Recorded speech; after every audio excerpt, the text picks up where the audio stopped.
summer winds down on the shores of Lake Michigan, a biker gathering like no other revs up. They've come to Milwaukee for a weekend celebration of an all-American brand, Harley-Davidson, and the company's 115th anniversary. The festivities begin with Flat Out Friday as boonies, hooligans, mad dogs, and more take to the oval. Saturday, the competition move outdoors. First, the dirt for hill climb as riders race the clock on 50 to 1200cc bikes. Then speed meets sand for a good old-fashioned beach brawl that salutes racing's early days. 115 years, countless stories. Buckle up for Harley-Davidson's 115th. 2 days of fun and competition that would make its founders, William and Arthur, most proud. 90 miles north of Chicago, off the shores of Lake Michigan, downtown Milwaukee, University of Wisconsin-Milwaukee Panther Arena, Flat Out Friday, celebrating Harley-Davidson's 115th anniversary. Presented by Sin 3. Sin 3 provides superior protection by resisting thermal breakdown. It stays fresh longer. Tonight, you'll be seeing the best in flat track, all racing around this 1/16th mile indoor concrete oval. 12 classes, over 170 entries. I'm Scotty Dibbler. Alongside is Lance Corey. Lance, welcome back to Milwaukee. I am stoked to be here on Harley's 115th anniversary. We have tons of classes tonight. Tell me a little bit about it. It's going to be a great night of motorcycle racing for sure. There are 12 classes. Let's take a look at them. We got them right here. We got boonies, pros, vintage, we have brakeless, vintage bikes, hooligans. We have a women's hooligans class, a JV hooligans class, Mad Dog, Goofball, and much, much more happening tonight. The 115th celebration of Harley-Davidson. Now, let's go to our sideline reporter tonight, Diana Dahlgren. Hey guys, yes. I'm right outside the arena at the tunnel where the riders enter. I'm standing next to Jeremy Prock. He is the man of Flat Out Friday. We are standing here with some bikes. Let's start off with the build bike. This is the build bike program, the Milwaukee build bike program. This is built by Milwaukee area high school students. There's a 175cc Honda. All the bikes are the same. All the high school students, all bikes have the same budget. And then we have the Mad Dogs. Mad Dog, this is more affordable for adults, a little slower speeds, affordable racing, 200 to 100cc 4 strokes only. And then we have the Inappropriate. This is one of my favorites. This is a favorite. This is anything that should not be raced. Prince is, little did you know, an all-star flat track racer. You'll get to see him tonight. And then we have the Hooligans. Yes, the Hooligans. So this bike here represents also 3 other classes, the women's, the JV, and the open hooligan. This gentleman here is in the JV hooligan. But the Hooligans are a street legal twin, 750 and up, and real minimal modifications. All right, and then we have the Pros. Pros, this also represents the open amateur, the pro, and the women's class. These are all 450s. Hondas seem to be the most popular brand. These are really wicked fast machines. Parker, by the way, is at the top of the game with being a singles pro. Awesome, and then we have the Brakeless. Yes, these are about 115 years old. This is the way they used to flat track, brakeless, using the engine for compression for braking, using the engine compression for braking. This is Chuck Dickerson. We have to let Chuck, a.k.a. Evil Knievel, go right now because he's starting off the evening with the Brakeless class. So we're going to go ahead and let him get out of here. Guys, let's get this started. Thanks a lot, Diana. Up first is our brakeless class. Brakeless class has 4-stroke motorcycles, no brakes, no suspension, 1981 or earlier. These guys are crazy, Lance. This is going to be pretty insane. So the brakeless class, this is how flat track racing started actually, is here comes this 78-year-old rider coming out. They started with no brakes, Lance. They believed if you had a brake, the riders would stop in front of you. You would actually run over the rider right in front of you. That's pretty funny, but the cool part is you're all in. Once you twist that throttle and you start going, you're committed. You can actually see these riders will drag their feet to slow themselves down when they pull up to that starting line. In motorcycle racing, we start from a dead stop right at the start. The bikes are running. They'll put them in gear and they'll drop the clutch. They'll take a look at our starting lineup. Number 49 is Kendall Lutchman. 26 is Chuck Dickinson. 618 Christopher Zelzinski. We'll see what that is. Tough one. Yeah, we'll see what that is. 996 Dan Slobodnik. With 15 is Scott Johnson. The 3X is Scott Jones, and the 311 is Warren Heyer. So I see a lot of Harley-Davidsons out there. Harley-Davidsons and one lone Honda. Actually, don't see Hondas in the brakeless class very often because back then, Honda wasn't even around yet when they would race flat track at the very beginning. That's very true. No suspension, no brakes, and some people say no brains in this class. I mean, it's a tough one. Look at these really old motorcycles pulling up to the inside. There's the 26 pulling up right there. And that young rider is 78 years old. He's got some really cool Max leathers. They're red, white, and blue like Evel Knievel. He will start second from the inside. I think the key to a good race, Lance, is you got to get a good start and then hold your line. Good start's always the key. You know, I've been watching the lap times during practice in the heats, and I noticed a lot of guys were in the 9-second lap times, but, you know, there are a couple guys a little faster than others. And the light turns green. The 15 grabs the whole shot. That is Scott Johnson. He'll take him down the back straightaway. It's a really tight 1/16th mile oval. 15 is out front. He's got company coming. Here comes the 311. Warren Heyer, the 78-year-old rider, goes really high, and he loses a few positions. He's back there in the 4th spot. So don't count out the 78-year-old rider just yet. Do not count him out. 7 laps to go, 6 laps to go now. Anything can happen in 6 laps. In the brakeless class, Lance, good thing is, the leader throws it away. Just like I said, anything can happen. They race until they see a checkered flag or a red flag, so we still will keep racing until they're in there. Now the red flag is coming out. We've collected a few more bikes down here. Wow, that's not how we wanted to start the night. No, but see, they throw the red flag out like that because guys are trying to get up, and it could get really dangerous. It could get dangerous, especially if the riders are right there on the racing surface. You never know, but the brakeless class, so it was our leader 15 that went down first. They're all up and okay, it appears like that. Here's a look at the replay, and it looks like the back end just came around on them.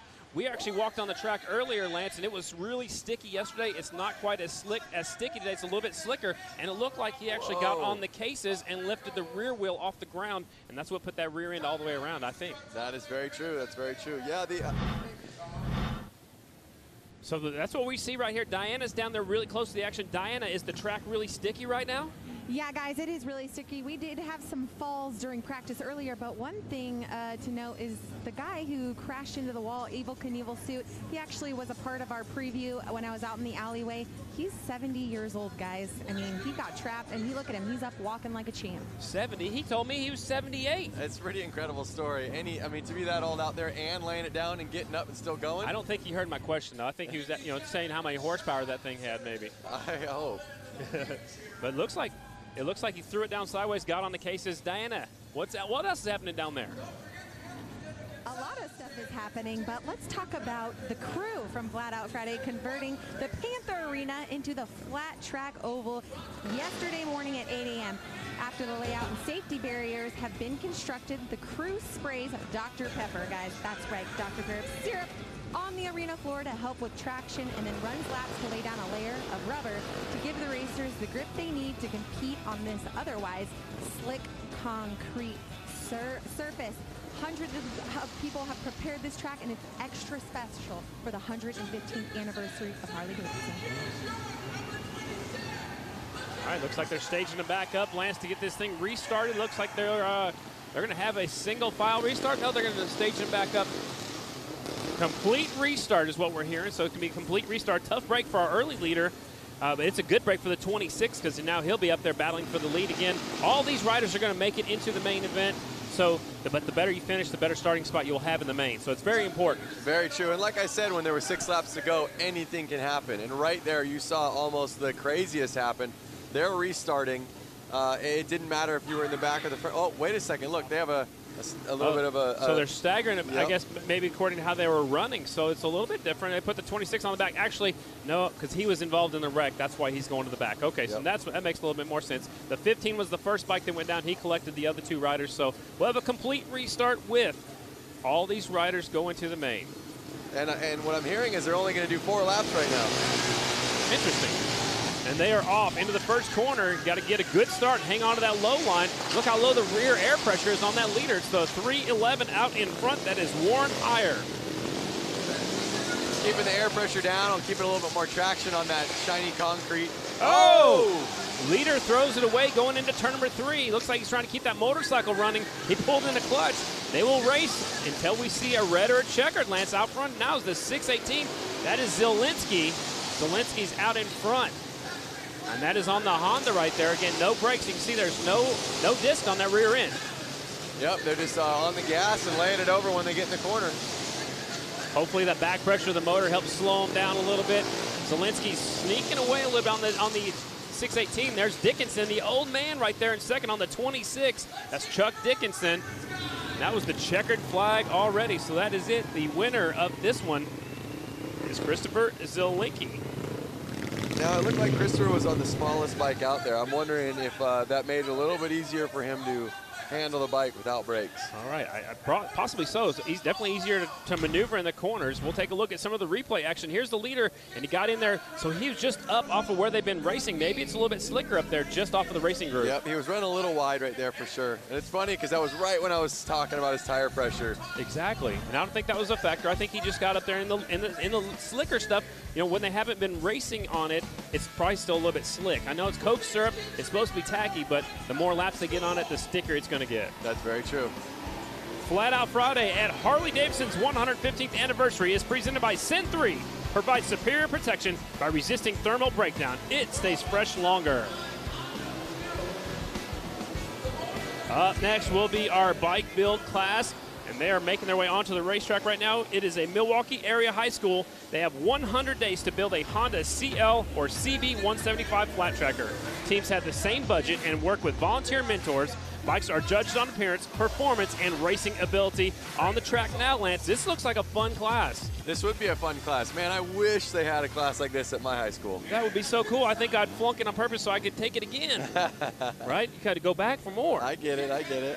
Here is the riders in this one. 35, Ezra Brewski. They are all on Hondas, as we mentioned a moment ago in the rules. 83, Chadwick Dennis. He's from Shorewood, Wisconsin. 65, Stephanie Erbs. She's from Wisconsin. 07 is Kristen, and the names went away from us. They're getting ready to start our bike build. Kristen Lassen, that is Lady Lassen.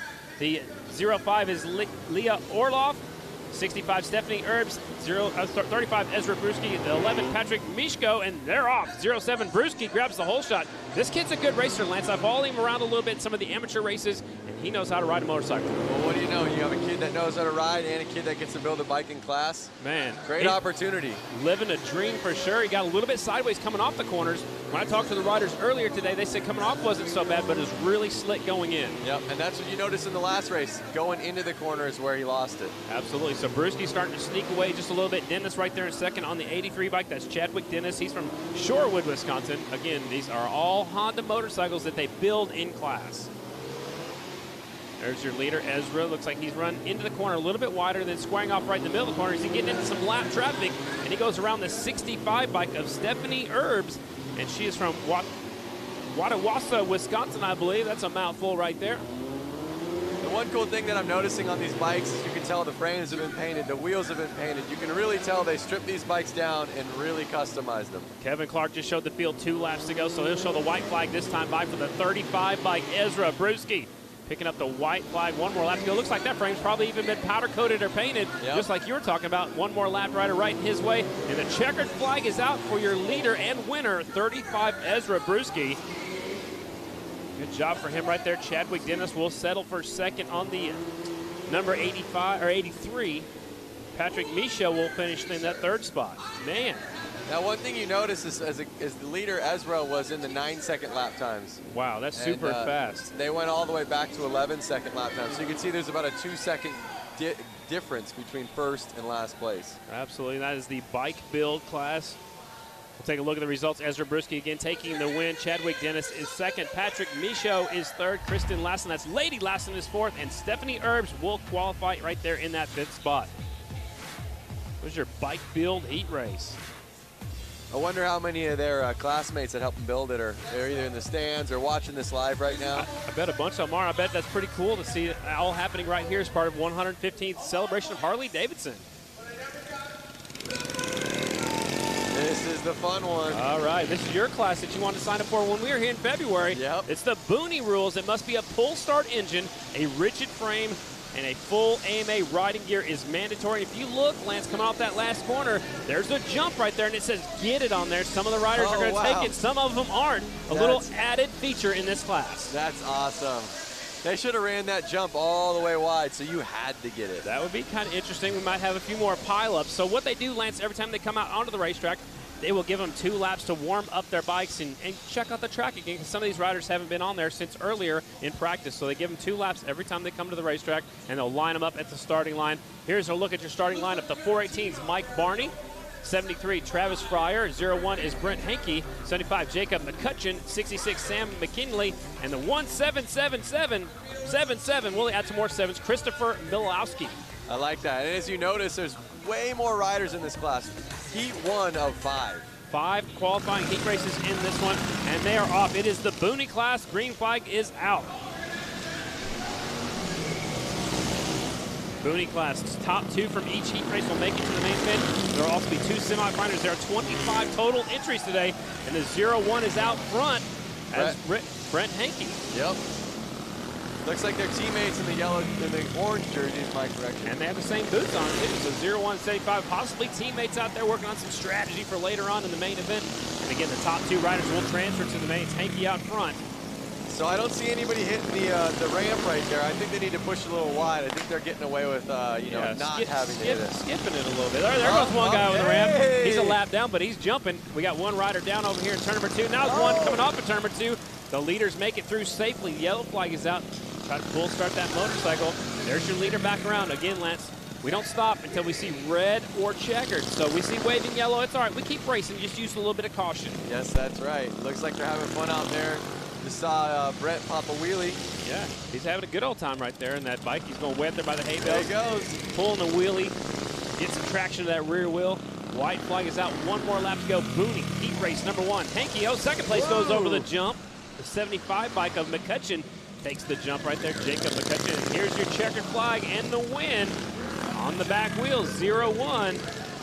Brent Hankey. He goes straight back to the pit area. He ran away with that one. I mean, right off the gate, he took off. And so I'll see you guys later on. That was heat race number 1 of our Booney class. Man, there are 5 heat races. This one's a stacked deck for sure.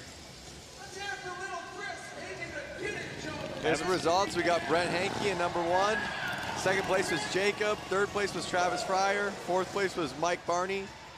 Oh, we maybe have 2 fourths. I would say Christopher ended up in a 5th. Maybe they tied. Maybe they tied. Yeah, they might have tied. Because then Sam got 5th. All right, so they're fixing it as we go. They got the scoring and timing. There's a scoring loop as they go across the start-finish line, as he's going to do a little fine-tuning to his front end. Oh, no, he's heating up the tire. Yeah. All right, he's taking it serious. Heat race number 2 is coming up next right here. The Booney class. Well, maybe just cleaning off the tire. That's what he was doing. Yep. I thought he was coming up the next race, but he's cleaning that hay off the tire as he was one of the riders who got up into those hay bales. Oh, gotcha. Heat race number 2, it's the Booney class. Again, they get 2 laps to check out the track, warm up them tires a little bit. These are great big guys on little bitty motorcycles.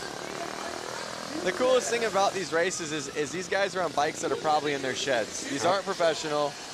It's just awesome to see, you don't need to be a pro to get out here and race. Here's your starting line at 35, David Kilkenny. 315, Job Absinski. 24 is Alex Polson. 113, Mike Rasmussen. 62, Jeremy Seiler. And the 80 is Nick Whitwer. All these riders are from Wisconsin. I like that. Is that Doodlebug? Is that a hometown? Or, I mean, you never know with these boonies. These guys, Maybe that's what he calls his motorcycle. Exactly. Nicknames. I like it. Pulling back around to that starting line. They start from a dead stop. They should start from an engine off start. Yeah, pull start it and go. Man, some of them might be there a little bit longer than others. So there are 5 heat races here in the Booney class. We'll take the top 2 from each heat directly to the main event. If you don't finish the top 2, you come back in one of 2 semifinals, and we'll take the winner of each semi to the main event. So this is one of our biggest classes, and they're off there using their feet to get going. Oh. One of them went over backwards. They kind of use your feet. I mean, those little tiny engines barely can power a lawnmower. Yeah, I like some of them were stand up. Oh, there goes second place, hitting the jump over there, taking the inside line, taking the lead. I love it. Notice how much bigger his wheels are than his competitor right there. Is that good or bad? I don't know. I'm thinking big wheels are better. More momentum, more track surface. I don't know. So out in front now, it's David Kilkenny.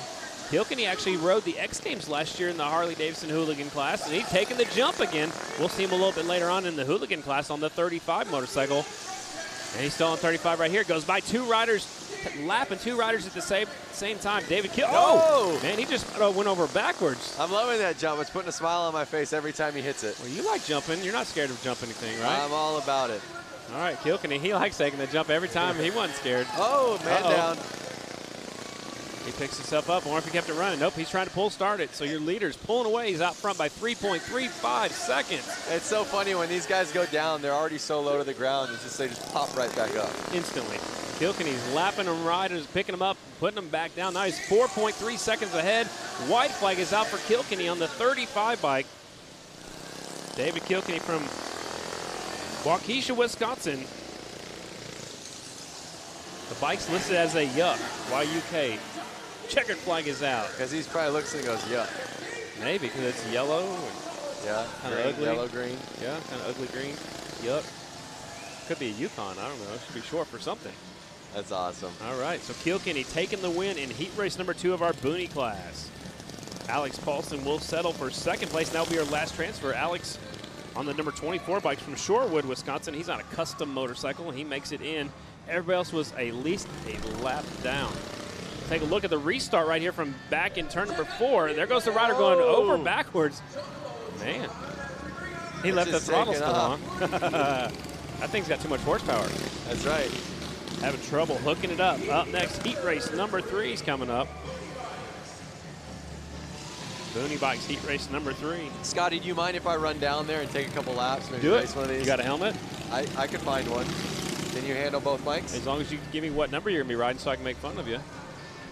All right, Diana, you enjoying the boonies down there? Oh, of course I'm enjoying the boonies, but the biggest thing was that I feel like I could take both you on and beat you badly. Whoa. Challenge accepted. Challenge is definitely accepted. All right, let's do that next time we come up here in February. February it is. Bring it on. Sounds good. We didn't get signed up. We didn't get any practice. We don't have any bikes. We'll have to wait on that. Heat race number 3 is coming up next. You going to pick a winner of this one? Well, you know, it's hard to say, but I see a bike that looks very similar to Kilkenny's. Are they friends? Is that Kilkenny's bike? Do they ride together? I don't know. I don't know. Could be. So heat race number 3, the 777 is David Mascari. The 99 is Anthony Bollinger. 73, Chad Brundage. 101, JJ Flaherty. 142, Daniel Holbus. Also out there is the, looks like the 4 bike of Ike Ozurmba. And keep your eyes on the 101, JJ Flaherty. He usually rides number 45. He's got 45 on his back. He actually won the X Games last year in the hooligan class. Look, he's doing a stand-up. He looks like he's doing a BMX start right there. 1 foot on the bike. Oh, look at it. It worked, too. Hopefully somebody's taking some notes right there. 142 slides into second, Daniel Holbus. But it is JJ out front.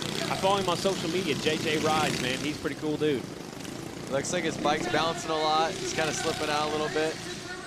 Looking back at his competitors, like, how much? Come on. Yep. Come on, let's race. Let's take a look over the show. Looks like just having some fun out there, and that's what Flat Out Fridays are all about. It's all about the fun. Leader's trying to sneak away, so there's no suspension, so the bouncing's got to be the bouncing on the air pressure in the tires, right? Totally, yeah. Right well, on. like we said, they lower the tire pressure, but that's obviously going to cause a bounce if, you know, if their traction's not on par. Right on. Out front, JJ Flaherty, 101 on his number plate. Uh-oh. Hear the crowd go crazy. One rider lost it going across the start-finish line. That was our second place rider. Now the leader's way out in front. Flaherty takes the jump. Dude, two riders down over here in 1 and 2. You think they did that on purpose? One guy ran into the other guy? Yeah, maybe. You never know. Everybody wants to transfer directly out of the heat race. There's Flaherty right there, your leader, wearing those all-white leathers. Remember back in the day, growing up and going to the races. Look at Flaherty's going way up to the high line. He wants to get jumping. Arrow, he's going to hit the jump. Whoa. Oh, 1-footer. Throwing tricks. But they used to wear all-white leathers a lot in the old days because it was so hard to see. It was usually dusty out there, so I like the old-school all-white leathers. Sliding in there, stand-up, sliding in the corner. Here comes JJ Flaherty to pick up the win in heat race number 3. So you're saying that they wore the white so that way they'd be seen on the track? Yeah, back in the day. Back in the day, you want to be seen because it's dusty. You didn't have the lighting like you do nowadays, so a lot of people wore white leather. So let's take a look at the replay. Watch the second place rider, 142, hitting the jump. One-hander. Landed on the back of his seat. Too much showboating right there. And it cost him a transfer spot. That was our second place rider, the 142, Daniel Holbus, who he actually still came back and still finished second, but he was way behind the leader. Flaherty taking the win. Holbus will settle for second. That was who fell off, still got up and kept going. Probably because a couple other riders fell off too, Lance. Yeah, there was that crash again in the second the lap turn after two. that, I believe. Yep, exactly. So it worked out good for him. Here comes the next heat. Already coming to the racetrack right now. Again, Boonies, there are 5 qualifying heat races with a top 2 to the main event. Again, they're getting a couple laps to check out the racetrack. Looks like there's only 4 of them going to make the start. I've got 6 of them on my list up here in the booth. Heat race number 4 coming this way. The bikes that are entered in this one, mostly from Wisconsin, but there's one rider from California. They're on mostly custom motorcycles. 56, that's Zach. Your guess is as good as mine. Loogie? Yeah, I'm going to leave that to the screen. 66, Sean Gordado. We'll see him a little bit later on. 7 is Indian Lendowski. 99, Adam Munzinger. 33.5 is Eric Munzinger. He's got a half number because it's maybe a half of a motorcycle. I don't know. 57, Ryan Sirocco. And he's on a Doodlebug also. That must be a motorcycle. Gotcha. All right. Some sort of mini bike. Absolutely. So, again, one rider from California. The rest are all from Wisconsin in this Booney Heat Race number 4. Top 2 to the main event. Looks like only 4 of them going to make the start. And they're off. Whoa! Man, that must be really tacky right there because that's where that other rider went over backwards in the last race. Into turn number 3. 57 is out front. Ryan Sirocco from Stevens Point, Wisconsin. That is the Doodlebug motorcycle. There goes the 99 around the outside, battling for the lead. A long way around, and taking the lead is the 99 and Munzinger. Notice nobody's hitting the jump on this race. Well, they saw what happened in the last one, probably. True, very true. Well, that guy was showing off, though, but... All right, battle for the lead. Heating up as they go into turn number 3. The leader goes a little bit wide. Here comes second over the jump. There we go, All right. He must have heard you talking. I love it. Maybe he's got a speaker in his helmet. Here they come down the back straightaway. Still out front. Out front is Munzinger. Sirocco's in second on the 57 bike. Taking the high line. Look, he's got an all blue bright shoe over here. A lot of the riders will actually take real carpet to the bottom of their shoes. Yeah, 57, he's pulling off the racetrack. That was who was up there battling for the lead a moment ago. Uh-oh, looks like it's going to be an easy transfer, the 2 that are out there right now. Sirocco, tough break for him. He's off the racetrack now, so 99 still putting around out there. One of them just got back on the racetrack. So Munzinger's out front on the 99 bike. All by himself. He's got at least a half a lap lead. There's the white flag out for your leader, Munzinger. Munzinger from right here in Milwaukee. And this bike's listed as Yamaha. They have Yamaha. Is that little? I don't think that was a full start. He must be racing another class that has Yamaha. He waved to the flagman right there. That's Kevin Clark. Yeah. He waved to him as he went by. One more lap to go. This kind of looks like a victory lap. Munzinger out there on the 99. He should be jumping the jump for us. Maybe that was a checkered flag. That was a checkered flag. So I thought it was the white. Hard to tell up here where we're at. Way up at the top of the arena. So 99 takes it back to the pit area, and he is your winner. Munzinger takes the win. Indian Lenzowski is your second place rider. And those will be your transfers. We'll take a look at our second place riders wipeout. There's the 57 bike right here. Going for it. Oh, it looked like he just lost his left leg in the back. He just came around on him. So that was a tough break for him.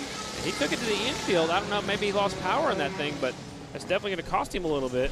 We're on Booney Heat Race number 5, and they're coming to the racetrack right now. We should be right around Booney Heat Race number 5. That's where we're at. Oh, yeah, we added this one. There were so many of them. We had an added Heat Race. 257 is Tony Betts. 12 is Leonard Schrodrick. We'll go with that. 323 is John Mailander. 13 is Ben McGinley. 76, Oliver Peck. And the 30 is Jason Warnke. Most of these riders are from Wisconsin. A couple of them didn't want to give their hometown. Maybe they're not supposed to be out here racing. I don't know. Top secret stuff. Here they come pulling up to the line. 5th and final heat race of the Boonies. Pro motorcycles are coming up next, ladies and gentlemen. Light turns green, 257 with the hole shot. He's got company on the inside. Look at that white motorcycle. 76 taking the lead. It's got a big old gas tank. I like it.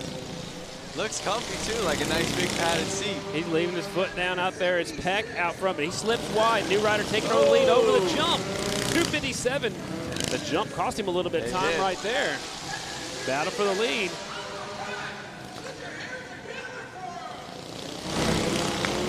There's the top 2. Oh! Where did the rider go? I saw the motorcycle. I hope they got that on camera so I can watch that. Now there's a little bit of fluid down there on the track as well. It's going to be slick right there. That was a good one.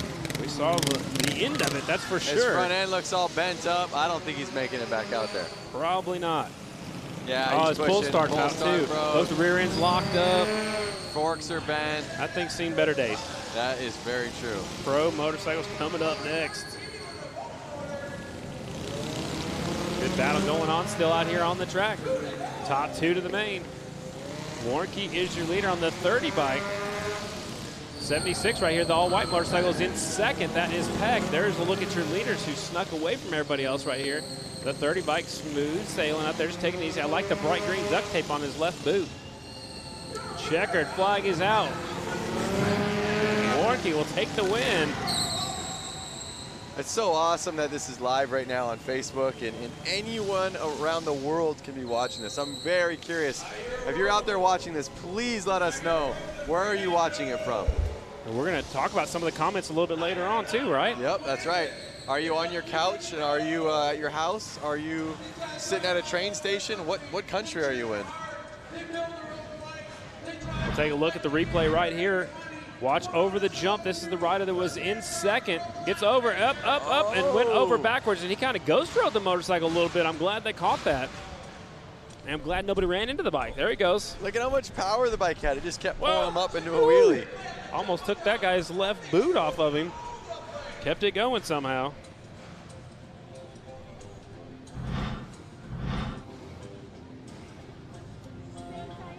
So awesome. I just asked people where they're watching it from. I'm getting a lot of places: Colorado, Ohio, Jerry Kirtley out of Chattanooga, Tennessee.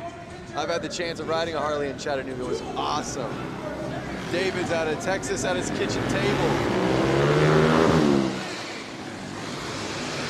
Coming up next is our pro heat race action. We don't have a lot of pros signed up because Flat Out Friday is mostly about the amateurs. The pro class rules: 19-inch AMA dirt track tires, no slicks are allowed. You also have to be licensed from a national governing body. That could be American Flat Track, could be the Ice Racing Flat Track Series, any governing body. If you have a pro license with them, you can race pro with us. So your starting lineup looks like this.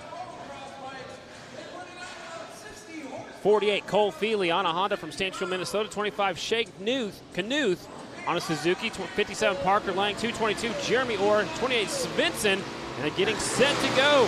Pro heat race. Into turn number one they go. You got to get a good start. It's a 57 out front. Parker Lang, he's from Wisconsin rider. He runs on the Grand National Circuit that I announce on a weekly basis. Lang out in front. There's Jeremy Orr, the 222, sneaking a peek on the inside. Check out these bikes. They have so much power with such a short track. You know, by the time they get on it, they're already laying it back down to the next corner. You barely have time to pick that left foot up and then get on the foot peg, and then you're putting it right back down. Yep. Parker Lang out in front. He's holding off a hard charge, and Jeremy Orr sticks it in deep and takes the lead. These guys need to jump out there right now. Yeah, that'd be awesome. I don't know if anybody take it unless they put it all the way across. Yep. Jeremy Orr out in front, the 222. Showing the way. 57 of Parker Lang right now in second.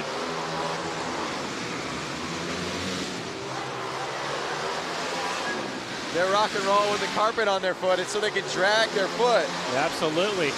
Orr sliding it out front. These guys are serious. They come here to win some money. 222 is Jeremy Orr. A lot of the... he opened up the door. Here comes Parker Lang. And Lang from Wisconsin takes the win right there. That's why you never give up. Wow, that was for the last... Yeah, that was for the win right there, coming to the checkered flag. These guys are serious. If the door opens up, you got to be there to stick that wheel inside and take that spot away. Parker Lang, who's from Wisconsin, takes the win. A lot of these guys are going to drive down the road to the Grand National in Springfield, Illinois. Short track tomorrow night. Most of these guys will be there with it.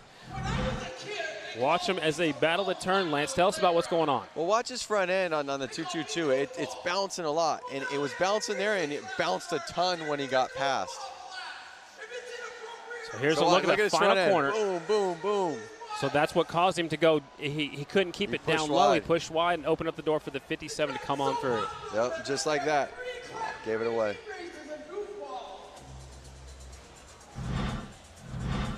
Parker Lang, took it home for the win.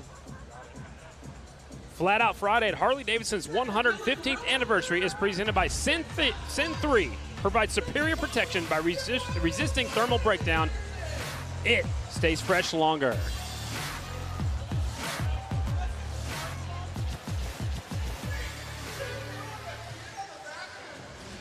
Do you know what's going on out there? Look at these guys. Is that a chicken?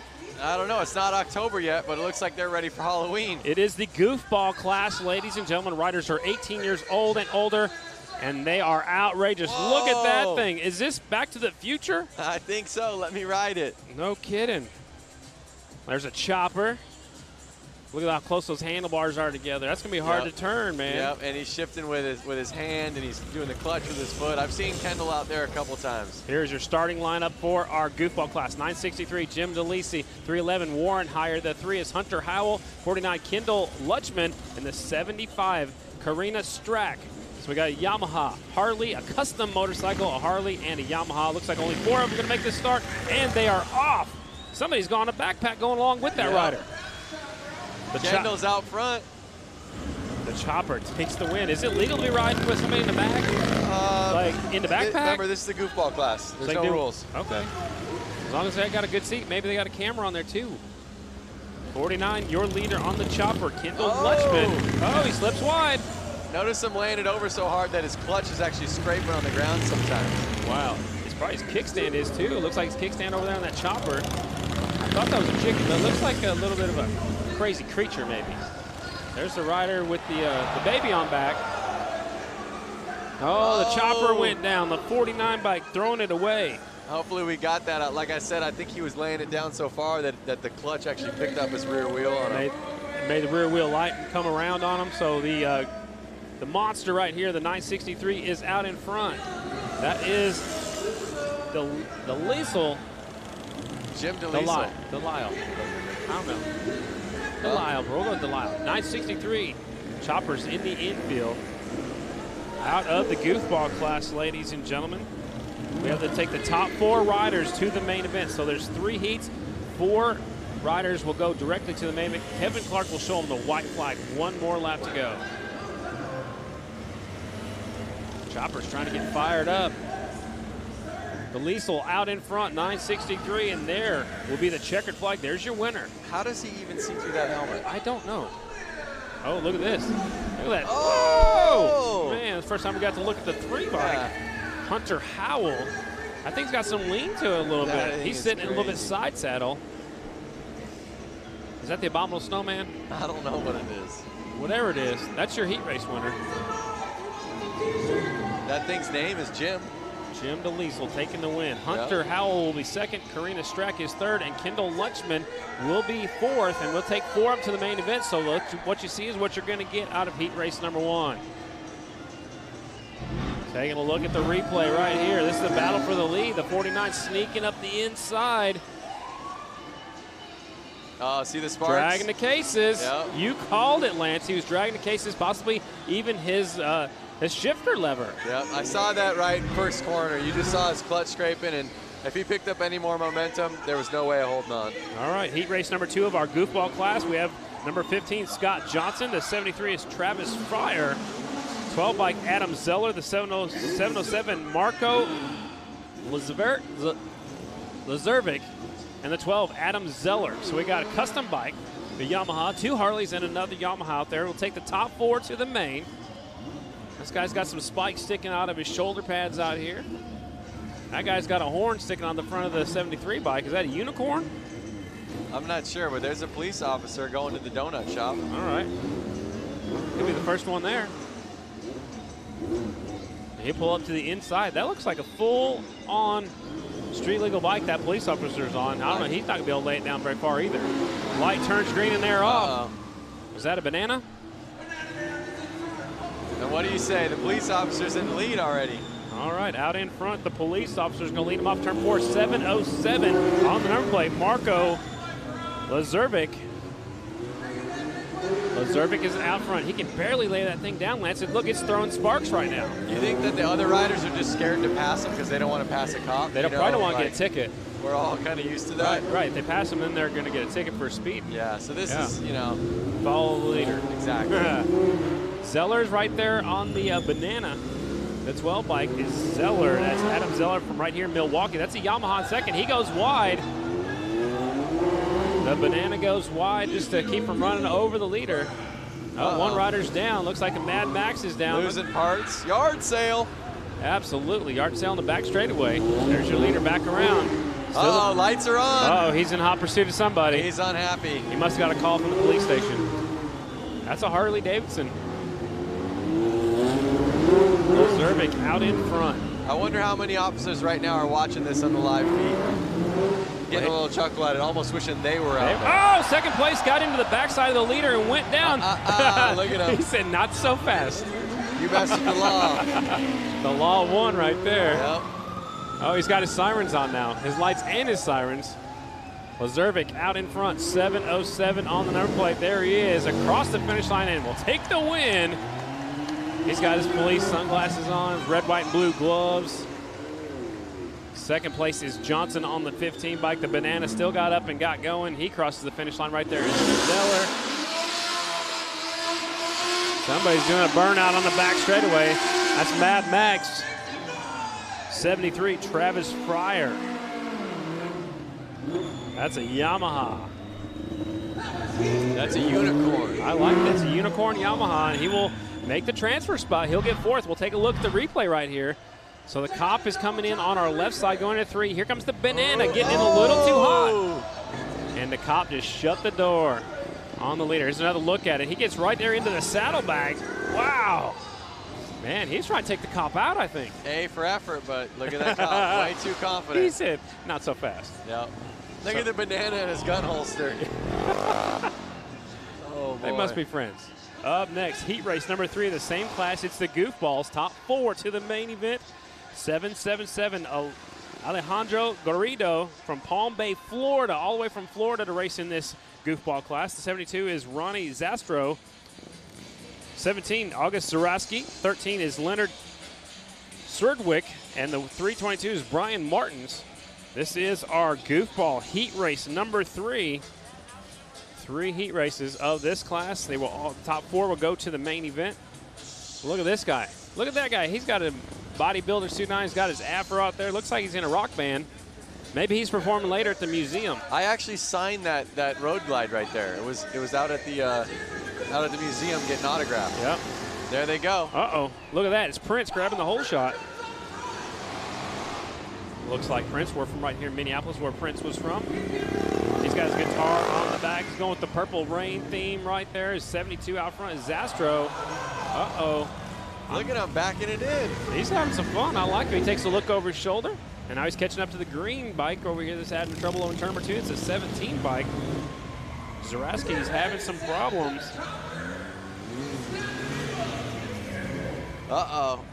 Tires locked up. They're pulling it off the track. That's not good. You know what? He's still going to make a transfer because he's still credited right now for being in 4th. 72.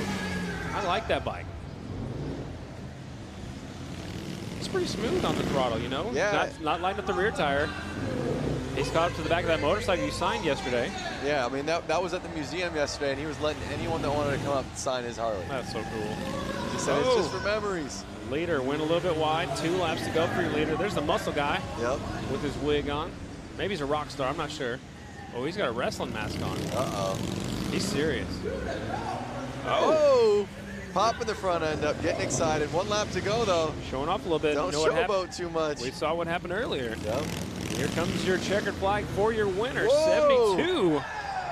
Nice. He had a lot of control of that goofball bike right there. I like it. 4 riders will make it into the main event here in the goofball class.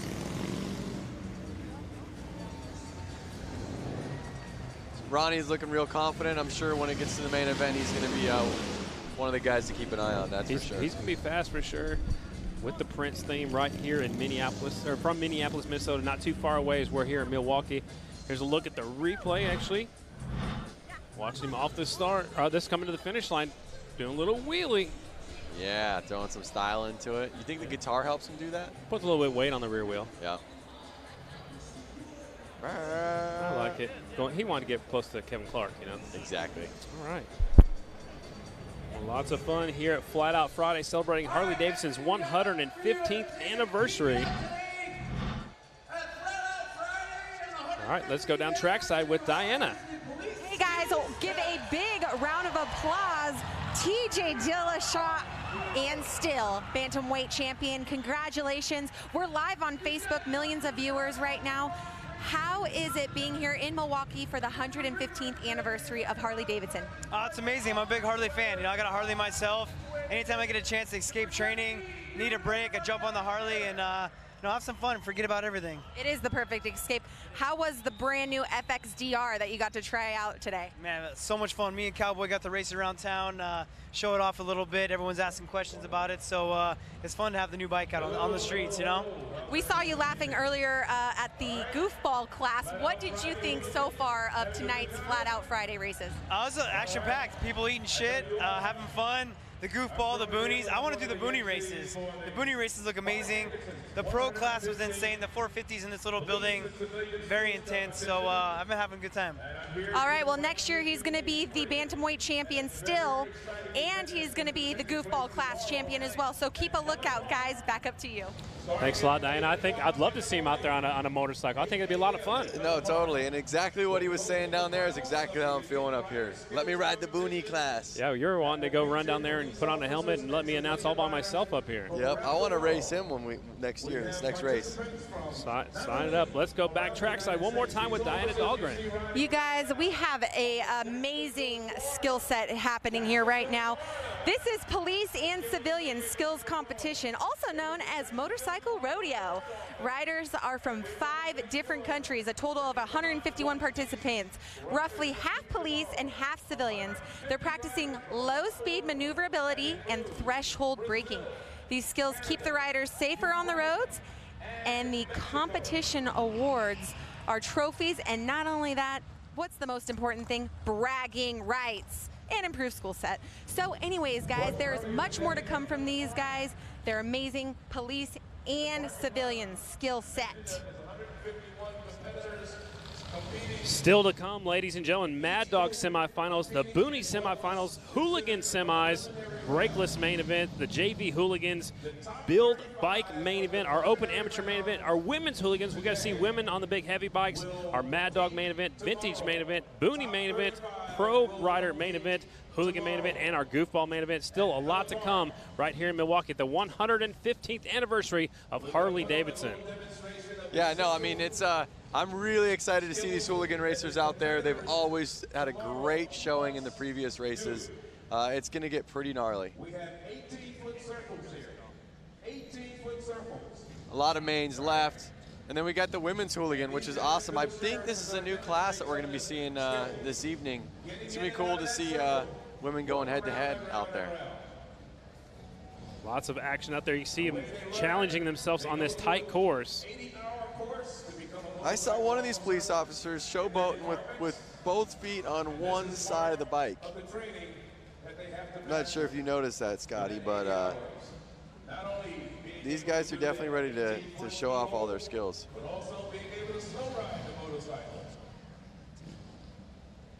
Let's hear from Diana and hear exactly what else is coming up this weekend besides the event here tonight.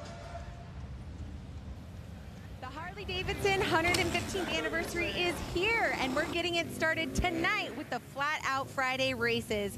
Tomorrow at noon Eastern, we will be 30 miles north in Slinger, Wisconsin for the Harley-Davidson Hill Climb. 5 classes of bikes compete at Little Switzerland Ski Resort, where they have created not one, but 2 hill courses to climb. The front side with multiple jumps and a mogul field to maneuver.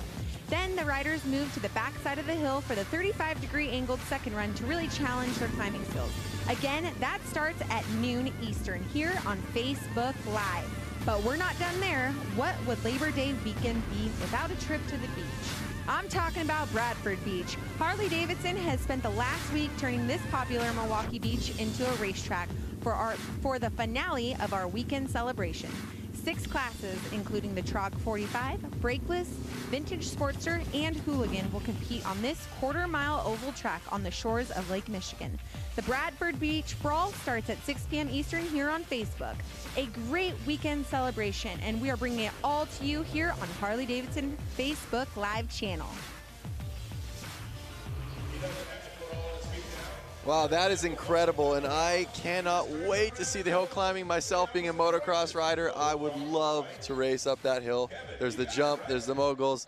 some stuff that I look like I'd have a lot of fun on. Then I would love to be on the beach tomorrow afternoon because it's going to be a lot of fun too. So the journey, both literally and figuratively, have been one wild ride for Jason Rogers. The 33-year-old Alabama native has only been competing for 2 years. He drives from race to race in a one-time juvenile corrections vehicle, but what really drives Jason is a passion for riding. Every rider has a story. This one's just mine. 12-hour drive. I'm a journeyman electrician by trade, Wisconsin bound for the Harley-Davidson 115. Don't really have a lot of time to maintain a full-time job and travel the country, so I do odds and end jobs. Gonna go race some motorcycles. In the past 2 months, I've put 10,000 miles on my van, traveling around racing. We left Alabama yesterday at 3 o'clock, drove all the way through, made it here about 4 a.m. this morning, got a couple hours of sleep. Back here in the back, that's where I haul my bike. Up front, that's the cockpit / living room / kitchen. Doesn't have much. Got a spot up in the front where I can sleep. Got some solar panels on top so I can take my power with me and stuff, kind of live off the grid. It does have air conditioning, so kind of walking in high cotton with that. The van actually has more miles. Scarlett has more rough miles put on her. Scarlett, that's my girl. She's a 96 Sportster. It's a great bike. Somebody else, you know, it's probably just a couple $1,000 bike, you know, but to me, it's priceless. You're just looking for that perfect ride. Just really love riding motorcycles. I love everything about it. Not just the racing, getting out, just riding bar to bar down the road. That's the one thing that makes me happy. My cheeks are sore a lot of times after a race from grinning because it's fun. There's no paycheck off of this. There's no money out of it. You know, we go home broke. All the things the 12-year-old me ever wanted to do, I'm getting to do as a grown man. So it's pretty awesome.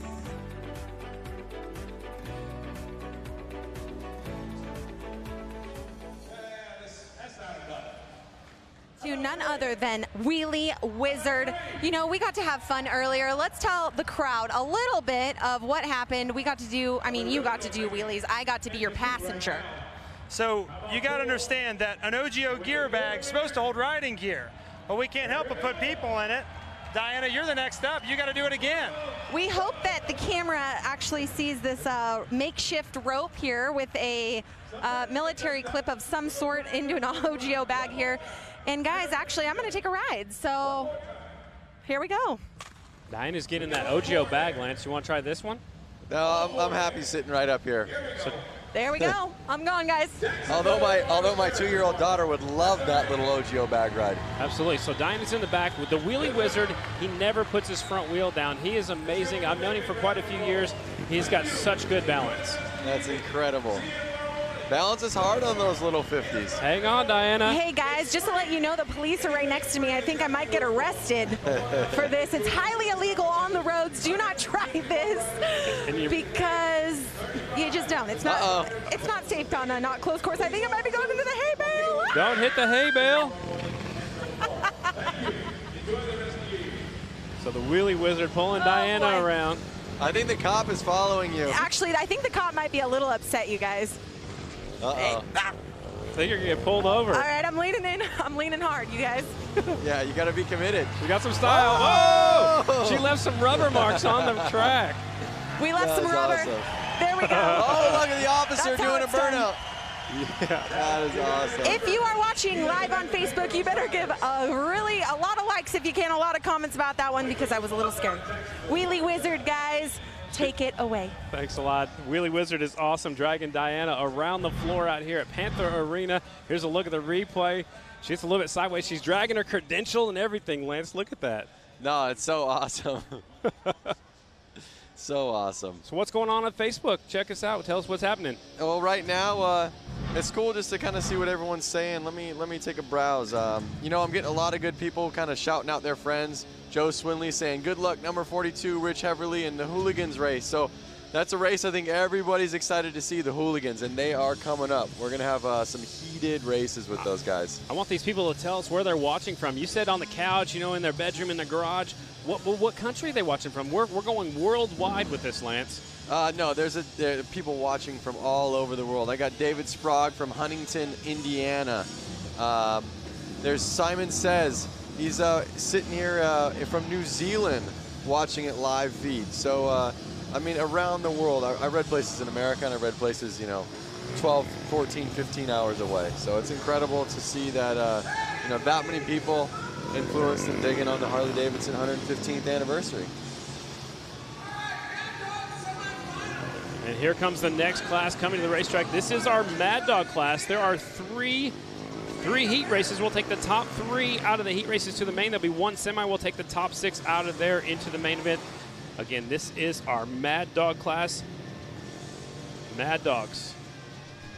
100 to 200 cc's, 4-stroke motorcycles. The riders must be 18 years old or older. A race for adults to be a competitive at a more affordable level than open amateur. So if you don't want to jump in with both feet and buy a big motorcycle, you can jump in, start flat track racing on this little, a smaller bike.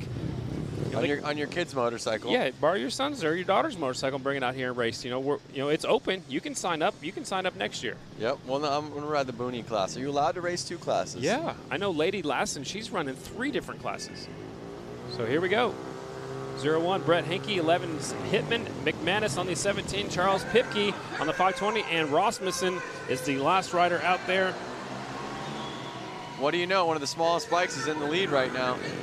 Does that prove that it's man is better than bike? Do you see what I'm saying? Like, I don't know. I think it's easier to get off the starting line. Okay. Maybe. I don't know. New rider taking a look at the lead up the inside. Little bumping, little banging going on. They're rubbing elbows. So 520 was in the lead. That was Pipke. Now we've got a new leader of Henke, 01. We've already had a 01 win earlier in one of our other classes. Yep. Must be a popular number. I don't even see his number plate. That's how fast he is. Exactly. Henke's out front, Pipke's in second, Hitman's in third, and Rasmussen's in the 4th spot. Again, we'll take the top 3 riders to the main event. This is Mad Dog Heat Race number 1.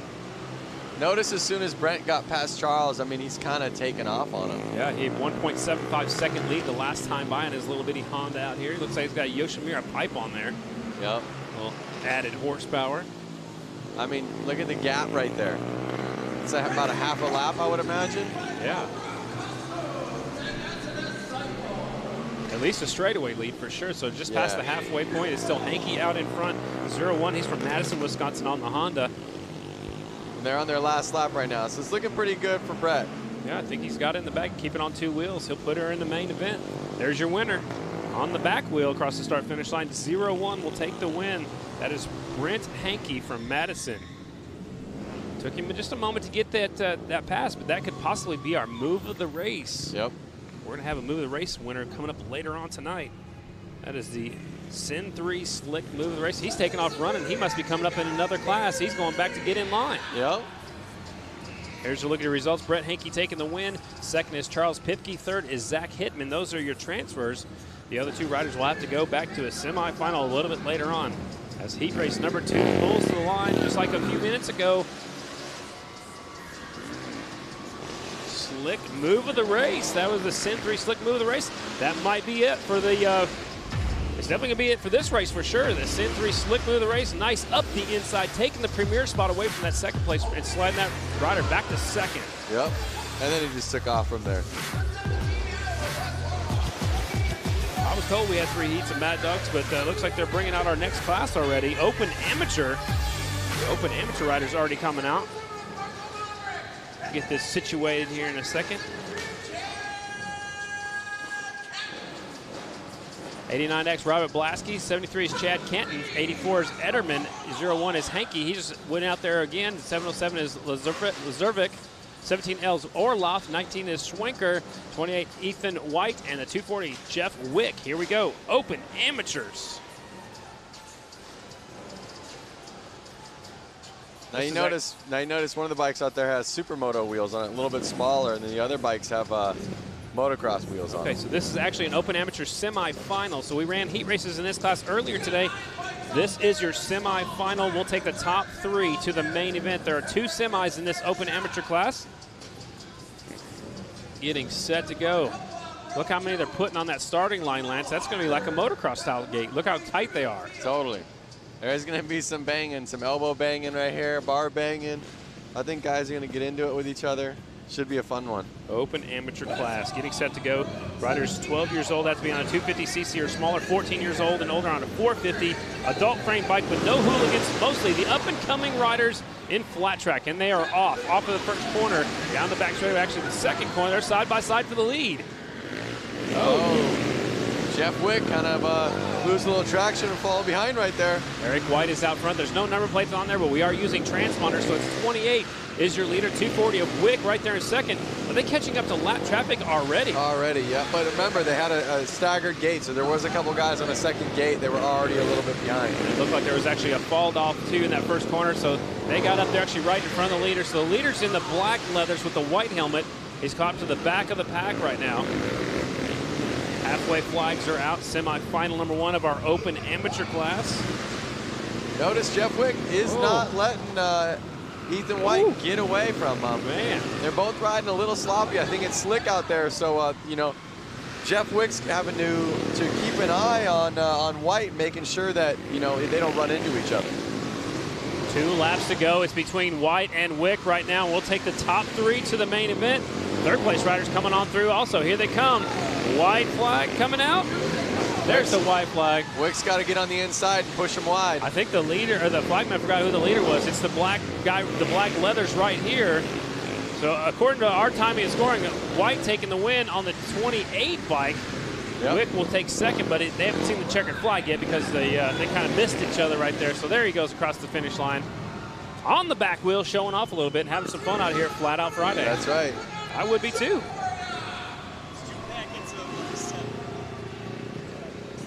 Ethan White taking the win. Jeff Wick is second, and Belaski is third right there. And that is your 3 transfers. Oh, almost went over backwards.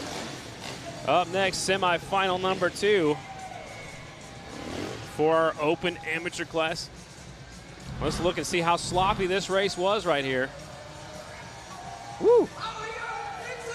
Second place rider got a little bit sideways right there. There's good form right there, sliding in the first corner, barely putting your foot down, but look how loose it is and how slick it is. I mean, that was making it real tough for Wick to try to, you know, really pinpoint how he wanted to pass him. I mean, they were just all over. And he puts it on the back wheel. Yep. That's what, you know, racers do that. They do that. Got to show off a little bit here at the Harley-Davidson Flat Out Friday, celebrating 115 years of motorcycles. Harley-Davidson started back in 1903.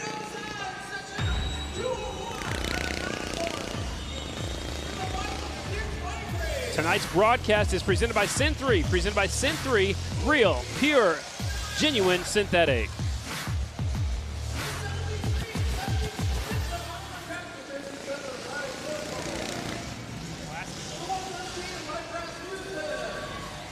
Looks like the Booney class, semi 1 of 2. 99 is Bollinger, 73 is Brundridge, 315 Lapsinski, 33 and a third is Munzinger, 76 is Oliver Peck, 113 Rasmussen, 62 Jeremy Sealer, 57 Ryan Sirocco, and the 80 is Nick Whitwer. So there was already 5 heat races of this class. It's already been brought down to 2 semis. After the 2 semis, we're going to go into the main event. All right. I'm glad you're here keeping me in line. Yeah. The 99 is here all the way from Brooklyn. There's the 33 and a third. Maybe a third of a motorcycle. What do you think? I'm not sure. He's ready to go. Look at him. Uh-oh, someone's got to buckle his helmet. Oh, you got to do that. Track safety's like, hey, put your helmet on all the way. Put your helmet back on. Tighten it up. Tighten the strap. I mean, I guess that's the thing is that a lot of guys, you know, in the Booney class, they kind of forget to be completely prepared because it is such a fun class. Booney semifinal. Okay, the Booney semifinal. There are 2 semifinals. We'll take the winner from each semi to the main.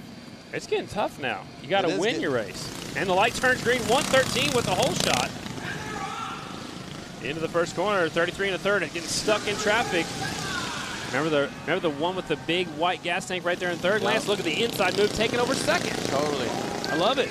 Looks like all the guys kind of skipped the jump this time. I think they like it, but it's not the fastest route. Rasmussen out in front. Peck right there in second on the 76 bike, and Peck's going to look up the inside. I like his Evel Knievel helmet. It's so funny to see these guys twisting the throttle all the way. Yeah. Turning their wrist all the way underneath the handlebar. Yep. Second place rider goes wide. Peck is out in front, pulling away. It's a 76 bike. Yep. So one thing we can notice about these bikes is they don't have gears or a clutch. They're like centrifugal clutches. They just pull the throttle and it goes. So they can't shift either. So their power band is very long. That's why they're just wide Leaving open. it wide open as long as they can. Oh, he's got a hand brake right there with his left hand. You see that? He Yep. doesn't have a foot brake. He's got a hand brake. Yep. And some zip ties hanging off his bike. Hey, whatever makes it work. Peck is out There's a front. jump. I love it. 76 out in front. Oliver Peck should be picking up the white flag this time by. Here he comes off of 4. White flag's flying. 1 lap to go for your leader. 76 of Peck.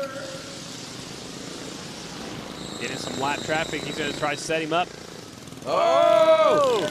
Man. Cheap thrills, cheap thrills. Checkered flag came out. I almost lost our leader right there. And our transfer is going to be the 76 of Peck. That's Oliver Peck on a custom motorcycle. I like that. Yep. Custom Evel Knievel white. You need one of those. I can hear him locking the brakes up going off the racetrack. Yep. Reaching down, turn the motorcycle off. They have to walk them through the hallways here. That's part of the rule book. So here's a look at the last lap, last corner on the replay right here. Get into the, Whoa, man. That almost was. That could have been a high side. Yeah, it was and almost you don't want to night-night. do that. Yep. Get in the back of somebody else. You usually go up and over the handlebars and put you on the ground real fast and in a hurry. So semifinal number 2 of our Bunny class coming up next. They're already out there on the racetrack checking it out. Semifinal number 2. Got a bunch of riders in this one, Lance, and only the winner goes to the main event. That's crazy. Man, that means all these other people are going to be fans up in the stand just like you and I are. Here's a look at the lineup. 418 is Barney. 257 is Tony Betts. The 13 is Leonard Wildrook. 73 is Fryer. 323 is Melander. 777 Mascari. 66 is McGinley. 1777 Milanowski. And the 4 of Orzumbra. Man, he's got some hard names, these riders up here from Wisconsin. Yep, they're all from Wisconsin, and we'll see how they do. They're getting lined up right now. So it'd be safe to say a Wisconsin rider is going to make the main out of this one? That you have, I think, a good chance of that being correct. Okay, perfect. Forever Two Wheels Company, I like that. On his jersey right there, he's got the Harley-Davidson number 1 on the side of his helmet. Yep. Staging him up. He's looking 777's ready to go. He's not even looking back. He's ready to go straight to the main event. He's focused. Over their front end, was his bike that powerful, you think? I don't know. That guy's got a Pat Blue Ribbon shirt on. Here we go. Getting set to go. Booney, semifinal number 2. We will take the winner only to the main. The official down there making sure their front wheels aren't across the line.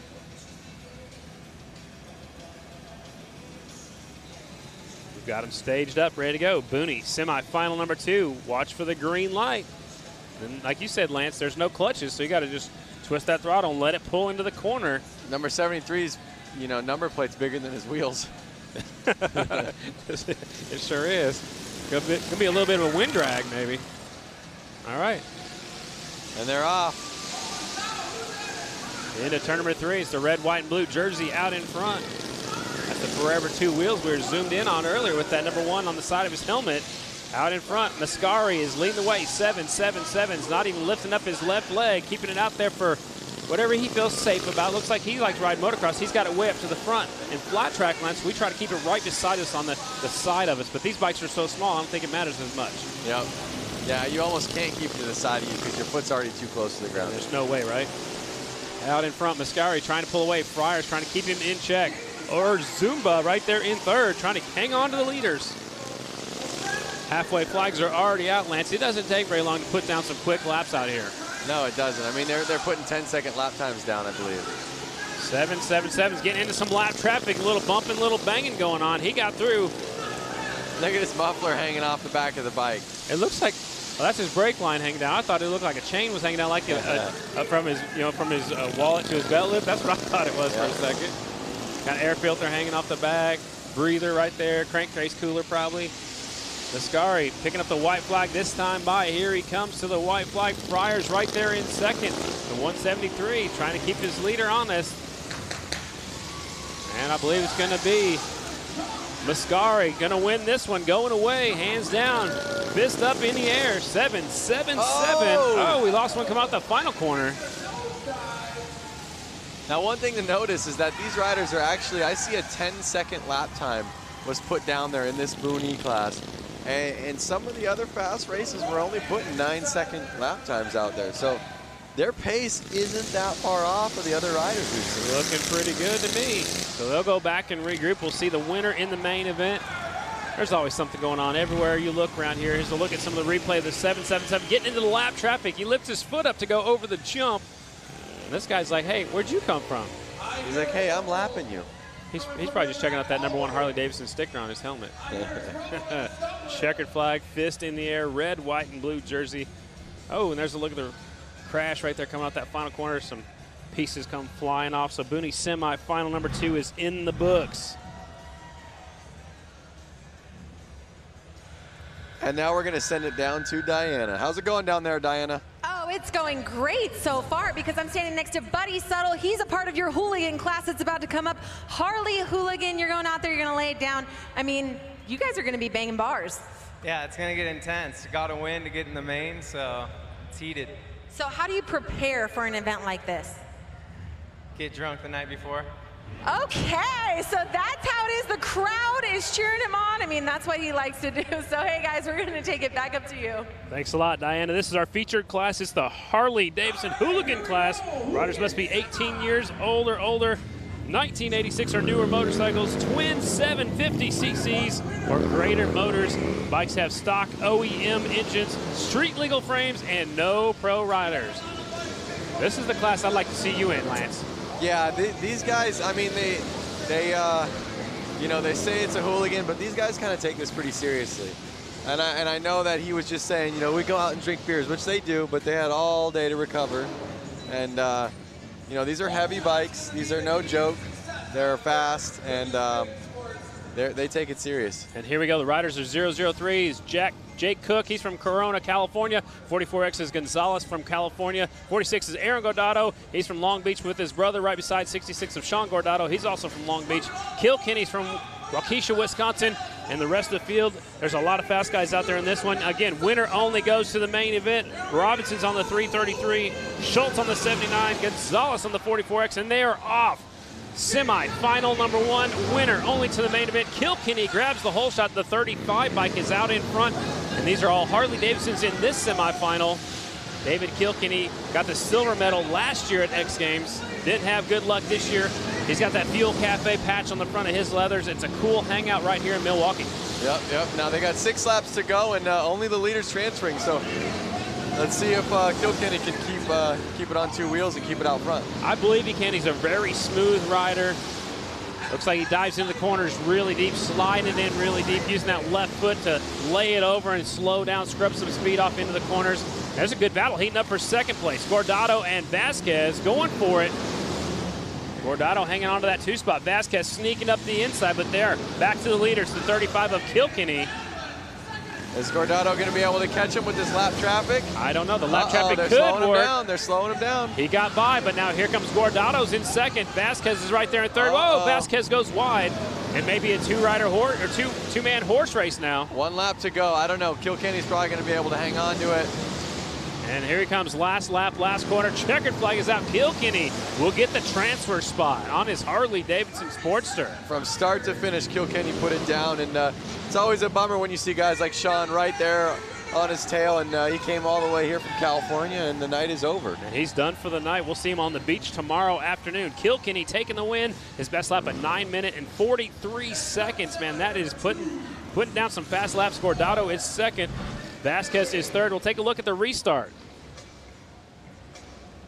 I mean, just right off the get-go, he got in the front, and the track was wide open, and he was able to put down the fastest lap, stay smooth, and stay on 2 wheels. Absolutely. There's the checkered flag. So is Kilkenny. Tough break for those riders from California, coming up just a little bit short. Their night ends early. Now, remember, like I said, Kilkenny had a 9-second lap time. The Booney class had a 10-second lap time. Well, that's how good these riders are. I mean, they're putting down some fast laps. It's pretty incredible to see how close all the different classes are. Semi-final #2, 71, Patrick Evans from California. 17, Sam Fisher from Wisconsin. 22 is Henley from Alabama. 142 is Holbus. 100 is McDonald. 71 is Opperman. 38 is Rydell. 50 is Vanswyk. And the 5 is Ethan White. So all Harley-Davidson's in this one. Riders from California, Wisconsin, Tennessee, and Ohio. And we saw Ethan White out there in the Boone E class. So let's see if that's going to help him out when he's out there in the hooligan class. I don't think it can hurt. I think the more seat time you get out there, the more comfortable you are with the track. That's very true. So they've sprayed down the Dr. Pepper syrup. It's sticky, but it's a little bit slick this year. 142 grabbing the whole shot into the first corner. It's Holbus. Holbus is out front. Here comes a good-looking motorcycle in second. It's the 12 bike, I believe. Is Holbus going to be able to hold on to it like the last moto? I don't know. Fisher's a hard charger. Fisher takes a look up the inside. Uh-oh. They almost make contact. That's a good-looking sport. Harley-Davidson right there. Actually, both of them, first and second, are good-looking bikes. Here comes the 17 up the inside. He's going to force his way through. Here he comes. Fisher is on Holbus still. There he is. He got it. All right, so new leader, 17 of Fisher. Made it stick. Wow, these bikes are so loud right now in this arena. You've got to finish it, though. He slips wide. Here comes Holbus back up the inside. Holbus on the 142, back to the front. There it is. They got to stay on their toes. They're playing with each other. They just touch each other. They're going back and forth. You've got to hang on to that low line, and now it looks like Holbus is doing so. He's letting off a little bit earlier, staying down closer to the inside where the 17 bike made his way around. Now 17 trying to go the long way. Last lap. They got one lap. This is transferring into the main. Here he comes. Oh! Watch out for the wall. Oh! Somehow saves it. Your winner is going to be the 142 of Holbus.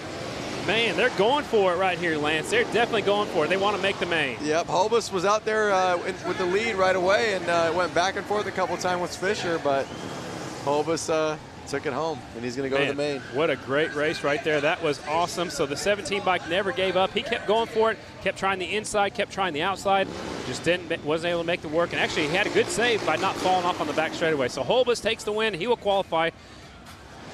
Vancic will get second, McDonald third, Evans is fourth, Opperman, Rydell, Fisher, and Ethan White. That is your finishing order of semifinal number 2.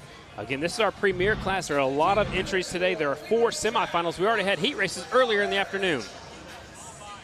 Let's take a look at the replay. The 17, he knows what he had to do. This is the last lap. No, that's not the last lap. This is the last lap. No, it's not either. No. They keep teasing me with the replays. I'm waiting for the 17 to try that inside move, going for the win.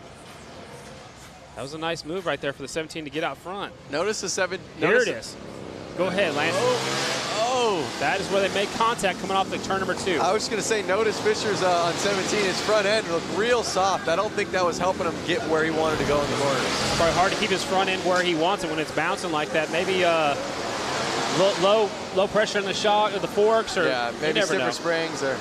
All right, Hooligan semi 3 of 4. 19 is Brooks. The 21 is Hogan. 420 is Ives. 3X is Scott Jones. The 11X is Schriffler. 73, James Smith. 85 is Buddy Suttle, who Diana talked to a moment ago. 4077 is Tony Tucker. And the 09, Chris Wiggins. Again, riders from Pennsylvania, Georgia, California, Wisconsin, and Utah in this one. And again, an all Harley-Davidson semifinal number 3. So it's safe to say Harley's going to win this one, Lance? Yeah. I think safe bet? Yeah, it's a safe bet for you. Lining them up. Winner only to the main event. Keep your eyes on the 85, Buddy Suttle. Getting staged up and ready to go. Again, I know I said these guys take it seriously, but, you know, they are hooligans, and you have guys like Scott Jones out there, number 3X. He's actually an engineer over at SpaceX. Wow. Light turns green and they're off. Suttle with the hole shot. Will lead him down the back straightaway. Can he hang on to the lead? And the bikes are getting louder. The more bikes are out there, it's getting louder in Panther Arena for Flat Out Friday. Looks like Buddy's kind of going to run away with this one. He's already got a good lead on everybody. And we'll see if he can keep it on 2 wheels. He'll probably be able to take it home. Schriffler right there in second. Jones in third. Tucker is still in fourth with Ives in fifth. Suttle's got a Monster Energy sticker on his helmet. He's getting in some lap traffic. He made short time of them. That didn't take him very long. Just past the halfway point is Suttle out in front. Schriffler's keeping him honest, though. It looks like Schriffler's close. Oh! Suttle goes down. Now he hit his head real hard on that one. Yeah, I hope we can watch a replay at the end of the race. The front of his helmet actually hit the concrete down here. Yep. So now your leader's the 11X of Schriffler. That puts Jones in second, Brooks in third, so everybody moves up a spot. Well, like I said, as long as he can keep it on 2 wheels, he's going to probably win this. And it's almost like he beat himself. You know, it was his fault. And checkered flag is out. There's your winner. Schreffler will take the win. Tough break right there for the 85 of Buddy Settle from Huntington Beach, California. Another California putting it in the hauler. Yep. Man. Well, we'll see him tomorrow. We'll see him tomorrow. That's true. But they're done for the night. If you don't win your semifinal in the hooligan class, you are done for the night. So your winner, Settle, Schreffler. Incorrect. I'm sorry. Schreffler takes the win. So Settle, he's back their ways. Now they're getting corrected up here. Scott Jones is second. Alex Brooks is third. Tucker fourth. Wiggins, Ives, Hogan, Smith, and Buddy Settle down 3 laps. Will settle for 9th place tonight. We'll see him tomorrow. There it is. Watch his head. Watch his chin hit the ground hard. And this right here is, Lance, this is why you wear the best safety equipment you can. Yep, and what it was, it looked like either his peg or his clutch area, primary, dragged on the ground, lifted up his rear end, started to slide out. And he was fully committed for the corner, and that's why he didn't put his hands down. He was ready to keep going. Absolutely. So tough break for him. Now we're on to our 4th and final semifinal of the hooligan class. Getting set to go, our hooligans.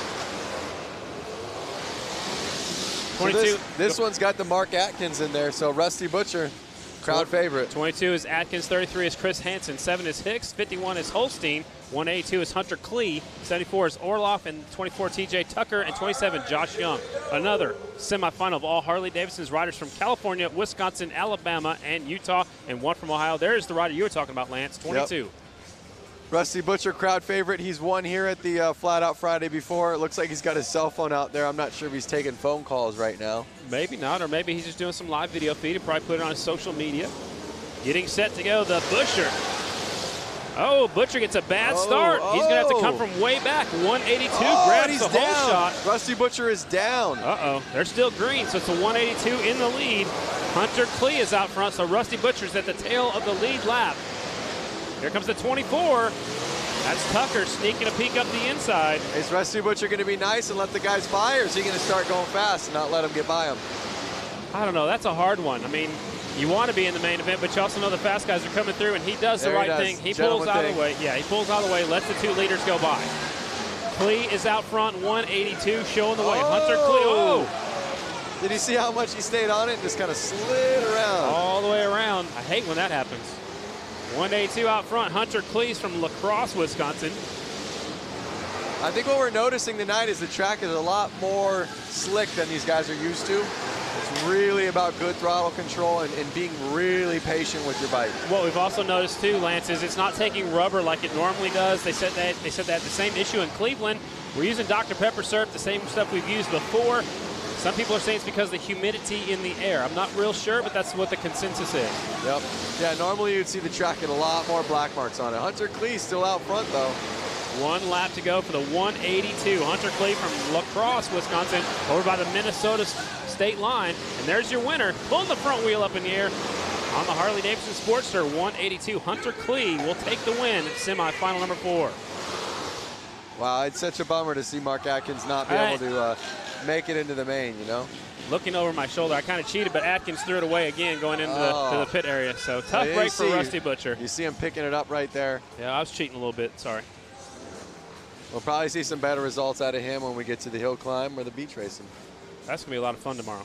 I'm jealous. Can I stay here too? No, you have to go over and announce another event. Oh, I'm going to Springfield, Illinois. There's a Grand National short track tomorrow night and a mile on Sunday, and that's the 100th running of the Springfield Mile. This, though, is the 115th celebration of Harley-Davidson motorcycles. Let's take a look at the replay. The 24, the back end just comes around on him right there. He just stayed on the bike the whole time. You saw his foot kind of just get bent, and just kept spinning. So here's one more look from up above. This is from right behind us, actually. The lead, you see the rubber mark, so you called it. He stayed on the gas, trying to keep it going the right direction. That left it wide open for the 182 Hunter Klee to win that one. Yep. Took it away. Look at that motorcycle. Piece of art right there. Is that yours? It's not mine. I would like to ride it. Coming up next is our wheelbarrow race, and that is presented by Built Well Helmets. The wheelbarrow race is something I've never seen before. It's a human wheelbarrow. So one person hangs onto the axle It's sticking all the way through, and then another person runs behind them holding their legs, and it's a one-lap race right here. So, again, it's sponsored by Biltwell helmets. They're all wearing protective helmets, and I highly recommend it. This is going to be fun. Shoot, So Diana's going to be down there with us. We're going to hear her talking about the race. Diana, what's happening down there on the track? All right, guys, well, I'm giving you the play-by-play down here on the course, and it looks like they're stretching out. You know, this is going to take a lot of human connective tissue is what I'm thinking. So we're going to go ahead, and I'm going to tell you guys the breakdown. We have our current racers right now that are lining up with the tires and the Biltwell helmets. We have a Blondie, we have a guy with a bronze helmet on. We got some of our Harley-Davidson Freedom interns. It looks like Alejandro. And then we have a couple more guys, and they all have our beautiful Biltwell helmets. Oh boy, the blonde girl is off. And okay, number 44, Jacobson, is the guy who's holding her legs. And I'll tell you what, I think he's racing in tonight's events because he is serious about winning this. Woo! Full motocross boots too, running. Full motocross boots. He has his duct tape on. He's now walking he's across walking the finish because line. he knows that he's winning. So basically, she has strong arms, a wonderful helmet. Everyone else eats it at the finish line. And let's go in for an interview.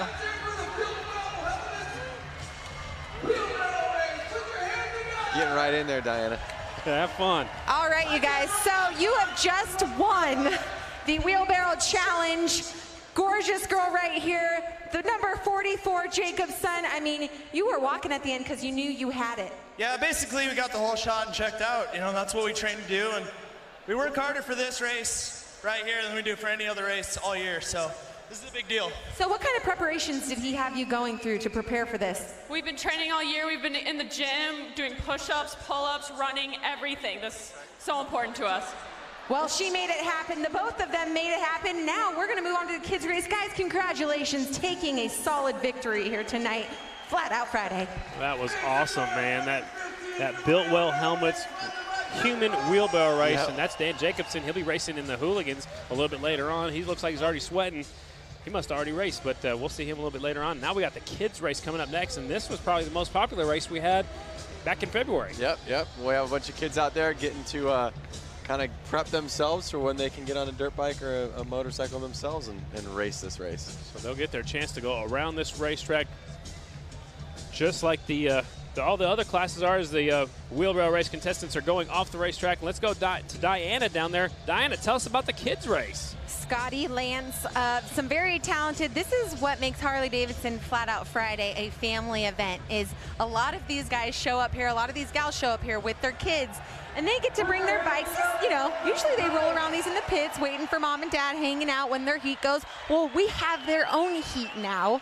Very special. We're going to see what these kids can put down. Guys, what do you think about this? This is so fun. This is a little bit different kind of horsepower. It is. It's pedal. Pedal power. Pedal power. Hashtag pedal power. I like it. Got some serious contenders out there. They all have their helmets strapped on tight and getting ready to go. It's a full starting line. Big age bracket right there as well. You see little kids. She's focused. Look at that. Look at that. She is super focused. She has her purple helmet on. Here comes a couple more riders. Uh-oh. And they're off. They're going. Light turns green. Oh! Rider got a little loose. Rider got a little bit loose. Oh, Kevin Clark's, he's leading right. Hey, Kevin, no! He's trying to stop him. Say, hold on. Oh. Red means stop. Whoa, Nelly. That was a false start. Okay, so somebody took off too soon. Once one person took off, the rest of them were like, well, yeah, I'm going. I'm going too. If they win, I'm going. So, man, there's a lot of action happening here. This is one of the favorite classes with the crowd for sure. The kids class, they go one lap just like our wheelbarrow race did. So Diana's down there on the starting line. Diana, we had a false start. Did somebody take off too soon? Yeah, you know, the number 1, she's wearing the 1 on the backside, but she actually, yep, there you go. You see her getting backed up right now. She has the 35 plate. You know, she just jumped the gun a little too much, but she did get a solid lead. I wouldn't be surprised if as soon as we get a green flag again, we see her shoot towards the front of the pack. We shall find out. And not only that, guys, we had a couple stragglers coming out of the tunnel. So now it'll be a nice fair race that everyone's out here. Look at that, number 8's waving to her mom. Looks like another little girl out there. Same jersey as the second row. Here they go. Diana, take it. Yes, the number 35 comes from the back. She's making her way through the pack, but currently in the first position is the number 9 with the black hoodie, blue and black helmet on. Oh, wait, look at number 1 comes around the outside. She's bringing it home. She really wants to take that win, you guys. Here she comes. She's closing the gap. Man, that Dr. Pepper syrup is hooking up those tires. Look at, she takes no prisoners. She's inches away. Wow. White flag is out. One more lap to go. I mean, man, this is intense. She's 35. gotta get him. There she is. Off the Right inside. Oh! The second place rider doesn't even look like he's pedaling. I think No, he's got a little electric bicycle. Yeah. Checkered flag. Yeah. So not only does she get a penalty from the red flag, but she makes it through the thick of the pack and she comes out on top. So awesome to see. Great racing out there. Still wrapping up this race. They're all the way around the track right now. Number 1's going to go down there and talk to Diana. We'll talk to them. We want to see what they look like without their helmets right now, trying to get those kids gathered up. It's just like herding cats. Lance, have you ever tried to do that? Yeah, no, I have not. How many kids do you have? Just one? Oh, kids? I got 1 kid, but you said herding cats, I right? did, yeah. Herding cats. I was just saying, but you know how hard it is just to keep up with one kid. Yeah, one so kid's hard enough. This many, it's like herding cats right here. What's going on? Oh, man. Track meeting. She's going a little prep, talking it over right there. Diana, take it away. We are here with Morning, and you know what? I loved your helmet. You were my pick of the night. How was it out there on the course? Good. Did you have fun? Yeah. Did you like riding your bike out there? You got the Barbie bicycle edition. Okay, who else do we got here? Okay, you took the victory even after having a penalized start. Are you feeling pretty good? Yeah. Tell us about it. Let's walk us through the race. That was some serious strategy. He was a little hard to pass, but it had the line, so I had it. Guys, give it up. Not only a penalized start, but then takes the win. Congratulations, high five. There we go. Guys, congratulations to all of you. Scotty, Lance, take it away. What a great race out there. And wait, I'm coming on back actually because we had a wonderful day yesterday at the Harley-Davidson Museum. You guys got to put your eyes on the screen. We're talking to people about their first Harley-Davidsons. Sorry about that. My first Harley was a 2002 Ultra Classic in pearl white. It was beautiful. My first Harley was a 2014 Heritage Softail. 2004 Wheel Drive. Is a 1951 Panhead. My first Harley was a 2014 Street Glide. My first Harley is this trike right here. Well, my first official Harley was in 1991. I bought it at the height when Harley was just really starting to come on, and it was an Ultra Classic, and I've had 9 of them since.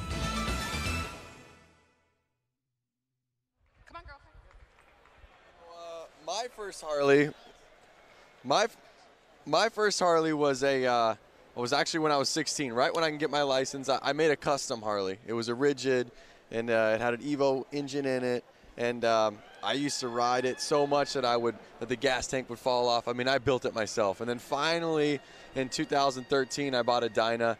I still have that Dyna. I love it. It is tried and true. I've ridden to Sturgis on it. It's never going to leave my garage. I'm going to own it and give it down to my kids. Love it. Love my bike. I'm really curious who's watching this right now on Facebook Live. What was your first bike? Do you have a bike? Do you want to buy a bike? What are you looking to get? My first bike was the 100th anniversary. It's a Softail Deuce, the black and gold. It was beautiful. I didn't want to let it go. I let it go. I got 2007 Harley-Davidson Street Glide, so that's what I have right now, and I don't even want to let that one go. Yep. All right, let's go trackside with Diana. Guys, you know what? The first Harley that I got to ride was a 98 Softail Custom. It was my mom's, and I'm not going to lie to you. I stole it at midnight. But anyways, I'm standing next to Bridget Whitwer. Amazing story that she has. She was here at Flat Out Friday back in February of this year. Tell us the story, because you were just watching the races, and now here you are. Look, you're getting ready to race. Yeah, so I was at Flat Out Friday last February up in the cheap seats, and I saw the Mad Dog class, which is the 125 or less youth stock frames, and I was like, oh my goodness, I could do that, and I want to do that. So that's why I'm here. And not only that, you have a child, from what I heard, son, daughter? Yep, my little son, LJ's 3. And she is putting it down, representing for us moms out there. Give a big round of applause for Miss Bridget here. Stay safe out there. Thank you so much for coming out to Flat Out Friday. Yeah, thank you. I'm excited. All right, guys, take it away, because we're getting ready to go back to racing. That is so awesome that she went from the stands last race, and now she's out there racing. I've been saying this every time I come here. I'm going out for the Boonie class. I hope someone lets me do it as well. But I'm back here on Facebook Live, and I am reading a couple people, all their bikes that they got. Eric Edwards' first bike was a 1994 Electric Glide. Ricardo Marino, my first bike was a Sportster 2005 1200 Custom XL.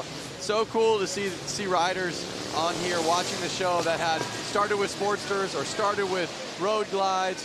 I'm seeing tons of different years. 2006 from Eric Sterner. I even saw a 1958 Sportster from Rich Kreider. So it's just cool to see so many different year bikes. And again, Harley's been around for 115 years. It's incredible. And imagine to think, who bought a bike back 115 years ago, and could you imagine what they would talk about Harley today? It's got to be incredible. Incredible. So it's time for our brakeless main event. And in the rules for this class, there are 4-stroke motorcycles, no brakes, no suspension. The bikes are 1981 or earlier. We saw their heat race just a few moments ago, and they're getting staged up for their main event. And against the brakeless riders, 618 is Christopher Zielinski, 26 is Chuck Dickinson, 78 years young, 15 is Scott Johnson, the 49 is Kendall Lutchman, 996 is Dan Slavodnik, and the 311 Warren Heyer. Getting set to go. Main event for our brakeless competitors. They're gonna have to rely on stopping, letting off the throttle a little bit early, using the back pressure to slow them down. Take it nice and easy into the corners, and then get on the throttle coming off the corners. You can see him keeping that thing running right there. He's got BSA Tank on there. On our entry list, he's listed on a Harley-Davidson, but the Honda will be on the pole. It's a 618. He won the heat race. That's Christopher Zielinski. Here comes the youngster, Chuck Dickinson, 78 years young. Those Max leathers, red, white, and blue. Looking evil style. There's the 15 pulling up third, Scott Johnson. Remember, he was in the lead in the heat race. There's the 49 of Lutchman, 996 Slavodnik, and on the outside, 311 of Heyer. This is main event style right here at the 115th celebration of Harley-Davidson, Milwaukee, Wisconsin. Getting set to go. Main event for the brakeless bikes. 311 with the whole shot from the outside. Here comes the 26 up the inside, but it's the 311 out in front. So awesome to see. I was noticing a lot of these guys, look, he's got a shifter on his tank. These bikes are so old, it was before they had foot controls necessarily. Hand shifters. Oh, looked like he caught his foot a little bit. Here comes the youngster up front. Number 26, 78 years old, Chuck Dickinson from Wisconsin takes the lead. Oh yeah, it's so good to see the oldest rider out there banging bars for the lead. And now the 618 on that Honda taking over the lead. He's on the inside, leaves Chuck on the outside. Whoa! That thing stood him straight up quickly. Yeah, now here comes the 311 bike that was up there earlier. He's back in the thick of things. It's a three-way battle for the lead. Let's go, let's go. Are we going to see anybody play mean? There you go. Oh! Yeah. Oh! He's down. Got into the back tire and went down. 311 might have had the move of the race, taking the lead, but then the 618 threw it away, going for the lead. So it's the 311 out in front. Warren Heyer, Lannon, Wisconsin out in front. They keep going. Again, they keep going until they see red or checker. Looks like he's kind of on cruise control right now, the 311. The 26 is still right there. Chuck Dickinson trying to make things happen. Come on, Chuck. I want to see you on the top of the podium. Here he comes. He's up the inside. He gets by the lap rider. And he gets by the leader. Whoa! Running him wide. Come on, Chuck. You got this. Whoa, watch out. There he is. Chuck, the oldest rider out there in the lead. Taking the lead. Uh-oh, is somebody hurt? I think we might have a bad injury. Watch out. We'll keep on going until we see red or checkered. That's who the 311 got into. The rider that went down, the 618. Yep. White flag for Chuck Dickinson. Come on, Chuck, you got one more lap. Let's make history 78 here. years old. I sure hope Diana gets to interview this guy. This is incredible. Checkered flag right there. Chuck. 78 years old. Good job. Good news is 618 gets back on his feet. A crowd comes to their feet here in Milwaukee. 78 years old. 26 taking the win, Chuck Dickinson. Remember, we talked to him on our way up here to the booth and asked him how old he was. I don't know if he exactly heard my question because I heard 70 and I heard 78. Either way, he's in his 70s. He's and an old he just dude. went out there and he just won flat out Friday. Yep, in a main event, and I know there was guys that are half his age that couldn't keep up with his pace. Chuck Dickinson, your winner. Kendall Lutchman is second. Slavodnik is third. Warren Hyatt fourth, and Scott Johnson fifth. And we'll take a look at the accident. This was the battle. Oh, this is the leader when he gets into the right. Oh, he gets into the wall. Watch out. Wow. And I see think him that might be the him? move of the race right there. We'll have to wait and see. That one was awesome. That might be the Sin 3. Oh, see, he got into the rider that was leading earlier. Right into his arm. That was the 618. So that, my friends, might be the Sin 3 slick move of the race. It might be the slick move of the night. We'll have to wait and find out at the end of the night. Man, that was our brakeless main event. They're going fast here in Milwaukee. Well, I'm hoping for the rider down. It looked like his hand got ran over maybe. So definitely praying for him and that nothing too critical happened. He's just got a bruise. He's getting a little bit of attention right now. They're also doing some work on the track right now, trying to get this little slick spot off of the racetrack right now. Everybody's all over social media, hitting us up, following us on Facebook Live. There's everybody. And their name is here. There's also lots of cool action at the museum. You went down there last night. I love the museum. I mean, I've been to Harley probably 10, 15 times now. I go to the museum every time I'm here because there's always something new. Love it. So the crowd's cheering because the young guys walking. There's a look at the museum right now. There's a concert going on. There are bikes lined up down the streets. Man, what a cool event here, celebrating 115 years of Harley-Davidson. That's a look at the museum down here closest to us. That's a live shot just down the road at the Harley-Davidson Museum. There he is, ladies and gentlemen. Chuck. He is right there in the middle of the track. I see a ton of fans on Facebook stoked for the old dude. Brent Elliott, hell yeah, old dude. Right on, there he is. It's incredible. Everyone's kind of getting into it and stoked for Chuck. Martina Barrera, way to go, Chuck. I think they sent him out here for an interview. I'm not sure where Diana's at, but he's down here waving at the crowd. The crowd went nuts when he won. Brakeless main event winner, number 26, Chuck Dickinson. Where's Diana at? We got to have her talk to him. I don't know. Hopefully she can make her way down. Chuck's right there in the middle of the track. Sounds like the bikes are already fired up for our next class. So, you know, the thing about Chuck is that inside, deep inside, he's young. That's right. You know, and he's staying young by doing things like this. I'm sure he could run circles around, you know, kids that are 15 years old. Absolutely. So he's still got a smile on his face, and he's doing what he loves. Up next is our Hooligan JV main event, ladies and gentlemen. Same rules as the Hooligan class. Getting set to go with our JV Hooligan. A little bit different. 04 Samson Bell, 315 is Lapsinski, 70 is Gregory Nelson, 715 is Rouse, 17X Samuelson, 81 is Schwenker, 19 is Stein, 603 is Swislowski, 618 is Zielinski. Harley-Davidson's in this one. Hooligan JV class. Again, I'm watching this stuff on Facebook, and it's just so cool to see everybody coming together and so stoked on Chuck. Like Terry Tilley said, 78 years young, it's just a number. That's right. So the riders are 18 years old or older, 1986 or newer, twin 750s, and no pros. And these are actually riders with 2 years or less race experience. This is kind of like junior varsity hooligan. That's what we're going to call it. They haven't quite made it up to the big hooligan class. This is the JV hooligan class, the up-and-coming riders. Less than 2 years racing experience on a hooligan. That's the class that I get to race. Next year. Yep. Who's going to announce with me? I'm going to put the mic on and be out there with the mic and my helmet. I like it. Explaining exactly how it is. I'm going to actually ask if I can do that. That'd be some real color commentating. Yep. Samuelson out in front, Steinke right there in second as they make another lap. It's the hooligan JV main event. Steinke in second, Schwenker in third, Zielinski right there in the fourth spot. 8 laps to go. This is a long one. This is. It's really going to put them through it. They got to get ready for the real hooligan class. Absolutely. I mean, this one isn't fake, but, you know, the next level. Yeah. A little more experience, guys. There's a look at the 17X. He's getting into some lap traffic. He's got his sleeves rolled up. He means business. Look, his beard's going around the back of his helmet just like when you're out there on the street. Yep. This is Bubba on the back of his jersey. I like that, too. But the thing that I'm noticing is Josh Samuelson, he's still putting down 9-second lap times. The hooligans were putting down 9-second lap times. Wow. I think he needs to get out there with the hooligan class. Is he sandbagging?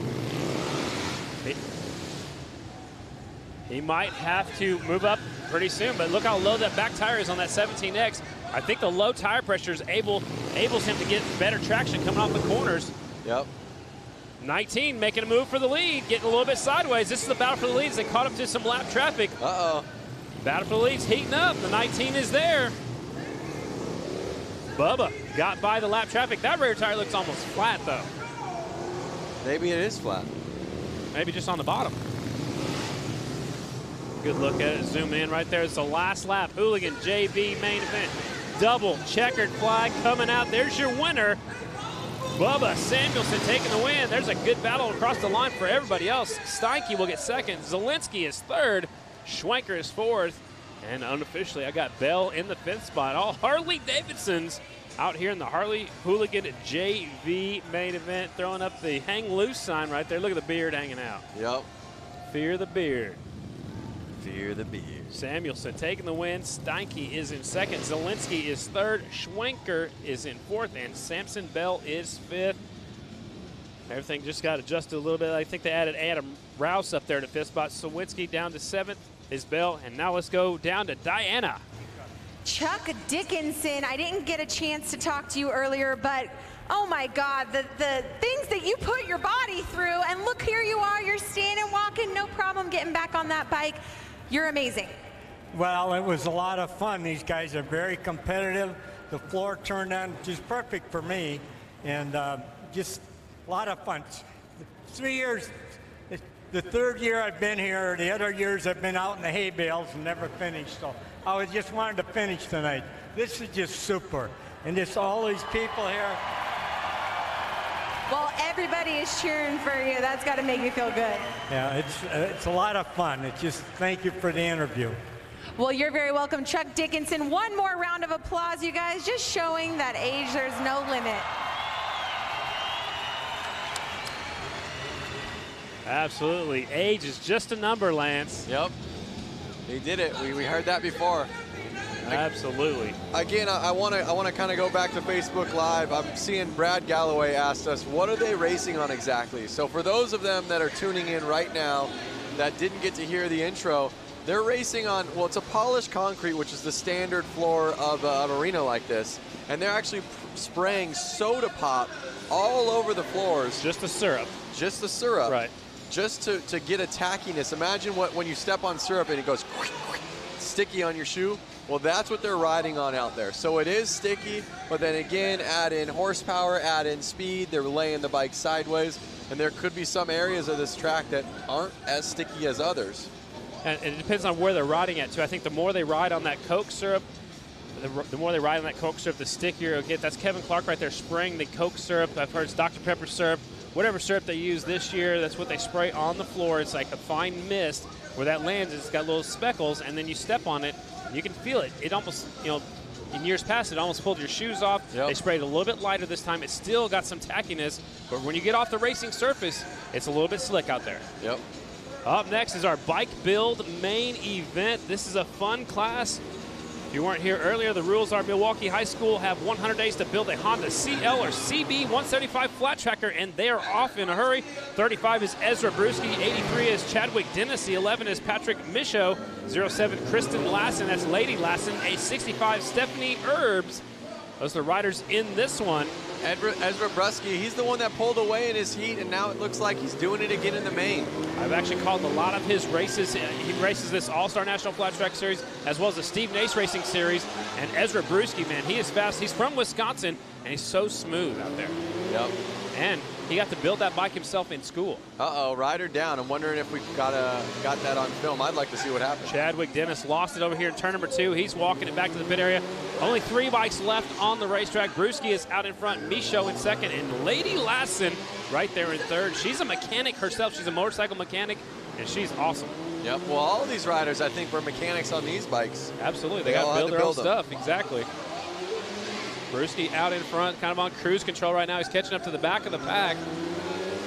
Again, I want to, the viewers that are watching this right now, these riders had to build these bikes in school, and they got to bring them here. The teams had the same budget, work with volunteer mentors. The bikes are judged on appearance, performance, and of course, racing ability. Battle right here is, it looks like Brewski's gotten by both of the lap riders. That's the 11 of Patrick Michaud in second. Lady Lassen right there. That's Kristen Lassen in third on the number 07 bike.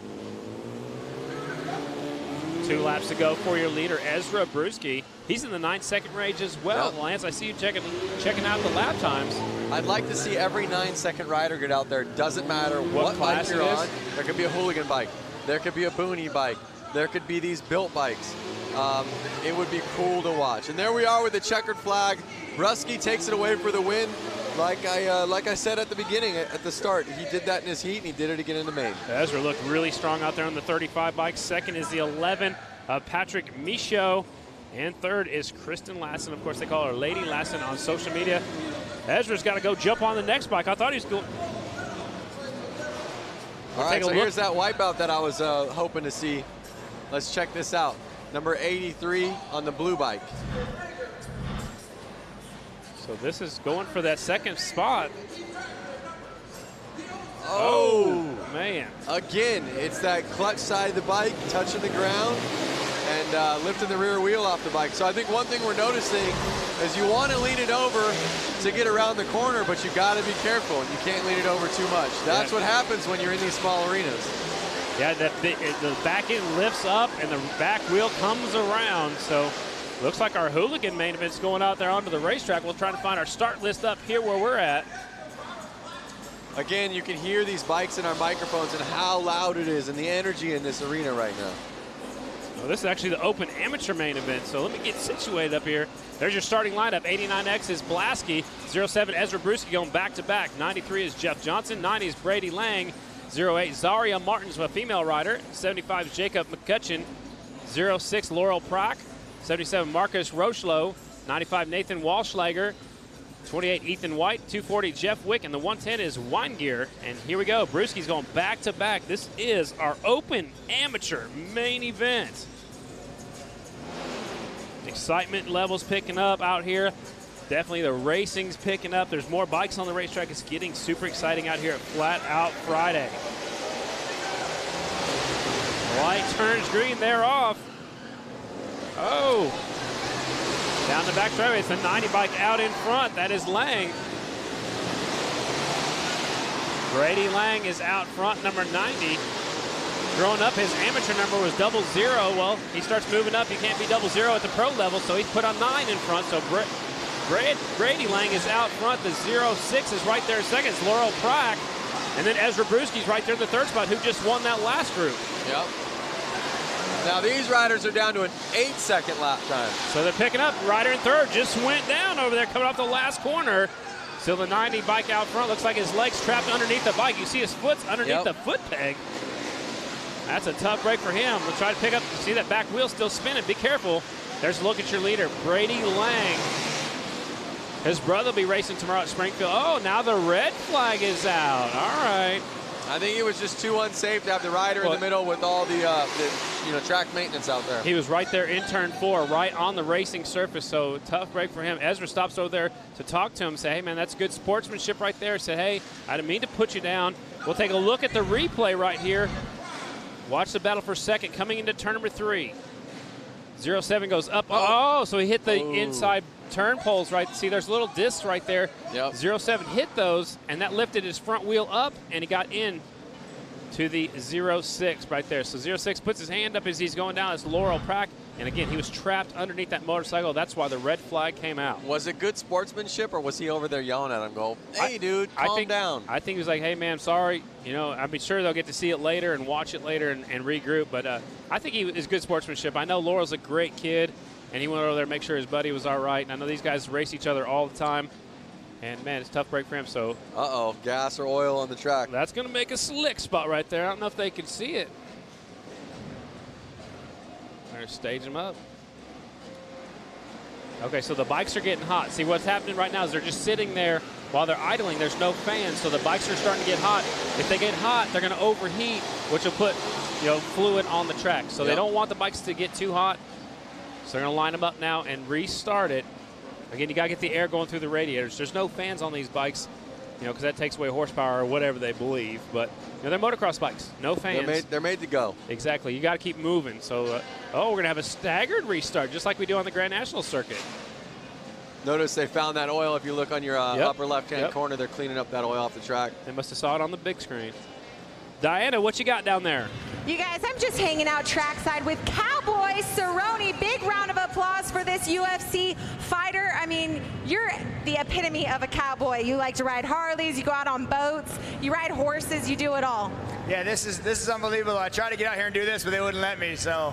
That's right, but you did something yesterday, right? Didn't you? Oh, yeah, that's right. He got down with the interns. But anyways, you're having a great weekend at the 115th anniversary. How was it on that new Harley yesterday or today? Yeah, it was awesome. I mean, getting a chance to get out and ride with a bunch of Harleys I love. So it's cool to be here and be part of this weekend. All right, well, keep an eye out on this guy, Cowboy Cerrone in the UFC. Honored to have a man like that here tonight. Guys, back up to you. And she gets to talk to all the cool people. Yeah, I know. We're stuck up here, and she's down there having a good old time. She got to ride in an OGO bag. Yeah, we didn't get to do that. We'll have to do a contract different next year. So we're having a staggered restart, ladies and gentlemen. They started this quite a few years ago on the AMA Grand National Flat Track Circuit. We do it on the AFT circuit as well. And Lance, this way, if the rider in front of you doesn't get going, you don't run right into their back tire. So you're staggered just a little bit sideways. Again, it's for safety. Yep, and it's fair to where they were in the last race before it got red flag. Absolutely. So you see Ezra's right there talking to Brady Lang. Brady Lang's on that 90 bike. Second is the 07 right now is Ezra Brewski. Johnson's right there in the third spot. That's Jeff Johnson from Edina, Minnesota. Lining them up. So the rider that brought the red flag, he's a few laps down. They're going to revert back at least one lap, but he's probably still going to be laps down, but he'll get the restart. He'll be at the tail end of the field. Yep. They keep bringing us more races, Lance, but I don't think we have this many left. Well, let's see. We got a couple left, but obviously I'm looking forward to seeing the hooligan racing, the goofball racing, pro racing. I like to see the women's main event, too. Yep. 5 laps complete, 7 laps to go. Open amateur main event. 12-lap main. Oh, look, he's telling them, scoot them back, scoot them back. Their bikes are all getting hot. I heard they started them. Yep. There's some fluid getting out there on the track, so that'll make a nice slick spot. Yeah, they're cleaning it up right now, so getting them staged up. Brady Lang out there. His brother Park will be racing at the Grand Nationals this weekend. Ezra's right there in second. He won the last class, and there you can see they've got to be careful how they get that off the track, too, because if they wipe it too much, it takes the sticky stuff off, which will make a slick spot. So it's either way. If it's wet, it's slick. If they dry it too much, it's going to be slick. So you got to do it just right. Riders are probably getting hot in there in their helmets. You can see them breathing. Yep. They just want to race. Let us go. Give us the green flag. We want to race. Flat Out Friday here in Milwaukee, the 115th celebration. Big festival up here in Milwaukee. Tonight we're at Panther Arena, downtown Milwaukee, University of Wisconsin, Milwaukee.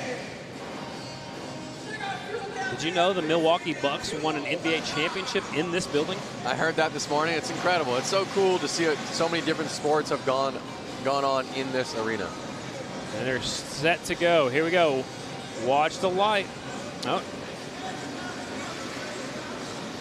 Restart. Open amateur main event. Watch the light. Clutches are out. Brady Lang grabs the hole shot. Brewski's right there. Brewski looks up the upset. Big pile up over here in the first corner. I hope it's not a red flag. Oh my, a big pile up, and there is a red flag. Oh. This one's getting a little crazy. These open amateur riders are the next move for these riders is to move to pro. So they're out here trying to make a name for themselves. You know, this event's about fun, but they're out here going for it, that's for sure. So 2 riders going down. It's the 95 and the 10. Something that I just learned after looking at Facebook right now, I'm not sure if it's true or not. I mean, you don't believe everything you read on the internet, but Jim Mc... Oh, look at the replay first, real quick. The crowd's making some noise. We're looking at the replay. Oh, 95 got into the back of the 10. One rider goes up and over. Jeff Wick went up and over him like a speed bump. Watch. Check this angle out. Watch the left side of your screen. Up and over. Jeff Wick jumping people. There we go. Oh, wow. That's gonna leave a mark. Yeah, and you can see him holding his hip. Watch when he rolls over, he grabs his hip. He's like, oh. But that's why we wear the best safety equipment, which I recommend when you're on the street as well. You know, wear some leathers, wear some nice boots, some heavy-duty gloves, good helmets, and that's what they all wear. What'd you learn on Facebook? I learned that they said NASCAR pit crews spray soda on their pits for traction. Soda. So the dudes can run around and they're guaranteed traction. So I wonder who got it from who. Did NASCAR get it from indoor flat track or indoor flat track get it from NASCAR? I'm going to say they got it from us. Okay. I've been going to flat track races for a long time. I mean, NASCAR's been around for a long time as well, but I've been seeing Coke syrup sprayed down for as long as I can remember. Well, Jim McNear, thanks for that info. And good stuff. Let's get back to racing, huh? Now look, they lined them up like a complete... They were just lined up single file. Now they're lining them up side by side. I don't think they have the time to spend. You know, these bikes are so hot, and they haven't really been able to complete full lap times. So I think they're worried about that, and they're going, let's do what's going to make this race work. All right. We'll try to find out how many laps are left. I believe 6 laps are left, if I'm not mistaken. Open amateur main event again. They're trying to make a name for themselves when they move from here. Your next move is pro. Remember, keep an eye on the lap times. We're going to call it the lap times on the Open Am. Let's call it the pro lap times. All right. Let's see how far out their pace is. So far, Brady's fastest is an 8.67. Light turns green there off. The 90 grabs the hole shot. Brewski's battling for third, but he gets new ride. Oh, 2 riders tangle up coming off of turn number 2. Come on. Let him race. Let him race. They're right in the way. Let him. Oh, red flag. I see it out. Nope, not yet. Yes, oh, it is out. It is. Oh, hang on. Oh, definitely red flag's out. Red flag is out. That's the whole track.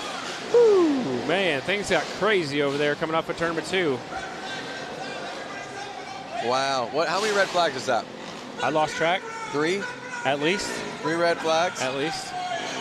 Man, they all got up quick, man. Is that adrenaline or what? I think it's like I want to get out the track so I don't get run into like the last guy. Or I want to get off the track and check on my motorcycle and see if it's still able to keep going. Look at the 10. He's twisting his throttle harness backwards. Yep. I see Brady Lang going out there doing wheelies. Now, is he keeping the bike cool or is he doing wheelies to show off? A little bit of showing off, I think. Actually, look at his best lap is 8.08. Let's take a look at the replay. So the rider deep in the field gets in deep. Now look to the left side of the screen, and it's really tight. The one rider got completely sideways, got into somebody else, and now here comes everybody else. But that was on the first lap. Yep. No red flag, no red flag. They keep going. And the bad news is they're going to be right in the racing surface. When they come off of turn number 2, they're still at it. And some of the other riders got collected in that one. So look at that. They called that one a race, I believe. Did they? Yep. It looks that way. So your winner is the 90 bike. I think he's looking for Diana down there. Come on, Diana. She's looking for him. So 90 bike will be the winner. Again, fast lap is an 8.08. No, that's 8.86, 8.67. I think that's how long it was taken for the whole race, maybe. Maybe that's when the restart. All right, let's go down to Diana. Hopefully she's caught up with our winner. No, I'm not here with the winner, but I am here with someone who was just watching the race with me, Oliver Peck. I mean, what were your thoughts on that race? Pretty hectic. Too many people on the track. Too many people on the track. What would you have done if you were on your Booney bike? I would have been out in front of everybody, so it wouldn't have mattered. Exactly. That's Oliver Peck style. He gets out in front, makes it happen. So we're looking forward to seeing you race. We see you in so many things on television, and now you're coming out here to race. It just goes to show how many different people from all different worlds can come to flat tracking. Well, it's a great event, great people, good times, and it's just about having fun, so that's what people need to do. That's awesome. All righty. Well, thank you so much, guys. We're going to take it back to you. Sounds good. The winner's waiting down there. Hopefully we can talk to the winner of that last race, Brady Lang. Up next will be our women's main event. Diana, you have our winner now. Yes, I do have our winner. Man, what the heck was that race all about? Give us your thoughts on what it was like down on the course. It's amateurs running for money, so everybody wants some. Everybody wants some, the famous last word. So this guy took it. Anyone you want to thank? I gotta thank West Bend Harley, Southeast Sales, Moose Racing, Bell Helmets, Spectral Oils, Trier Distributing. I gotta thank my dad, and I did it for Alec. He did it for Alec, and thank God he was wearing that Bell helmet, kept him nice and safe. Congratulations, guys. Give a big round of applause. Guys, we're going to take it back up to you and get this women's race going. Sounds good. He did it for Alec. Alec Muth lost his life in racing flat track a few weeks ago after a crash at Sturgis at Rapid City. So he did it for Alec. Alec was a rider from right here in Wisconsin. Up next is our women's hooligan main event. Ladies are going to be racing the big heavy bikes. Lance, what do you think about this class? No, it's cool. You know what's really cool to see is like Kaylin Thorian. She's on the rider list that I see. She rode her FXR from basically Los Angeles up to Seattle, from Seattle over to Milwaukee. They tracked the whole ride on social media. She had it on her Facebook and Instagram, as well as Harley had it on theirs. She got here, did not plan on riding. And I think her friends, some of these girls in this class, kind of egged her on, like, hey, you need to get out there. We're going to find a bike for you. So she's riding somebody else's bike. And that's the cool thing, and that's the fun thing about these races, is that these girls, they're all friends.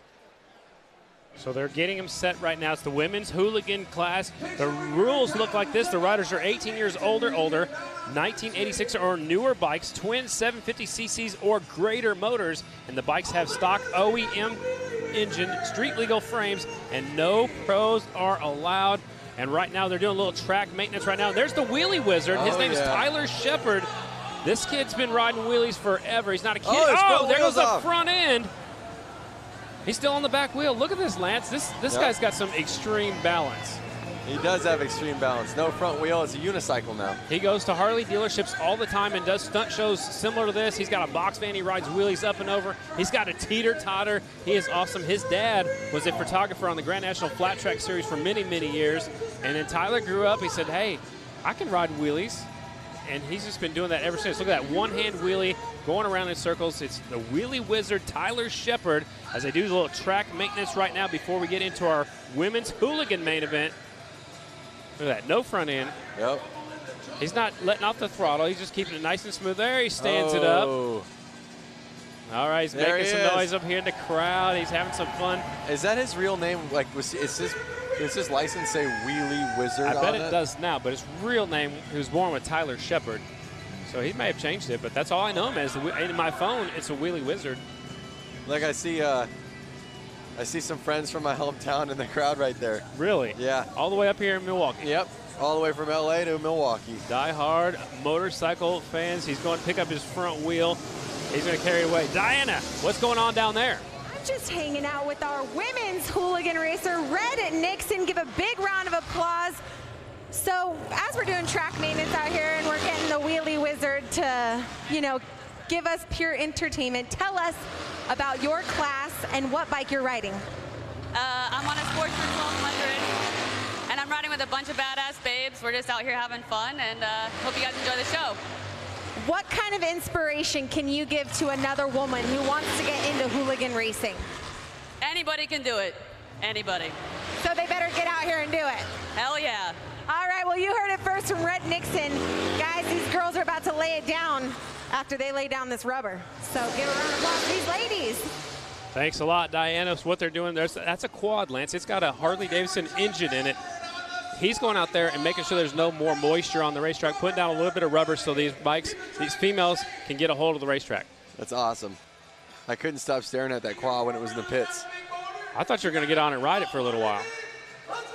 It's one of those things where you're just looking at it with a Harley engine in it and you want to ride it. Absolutely.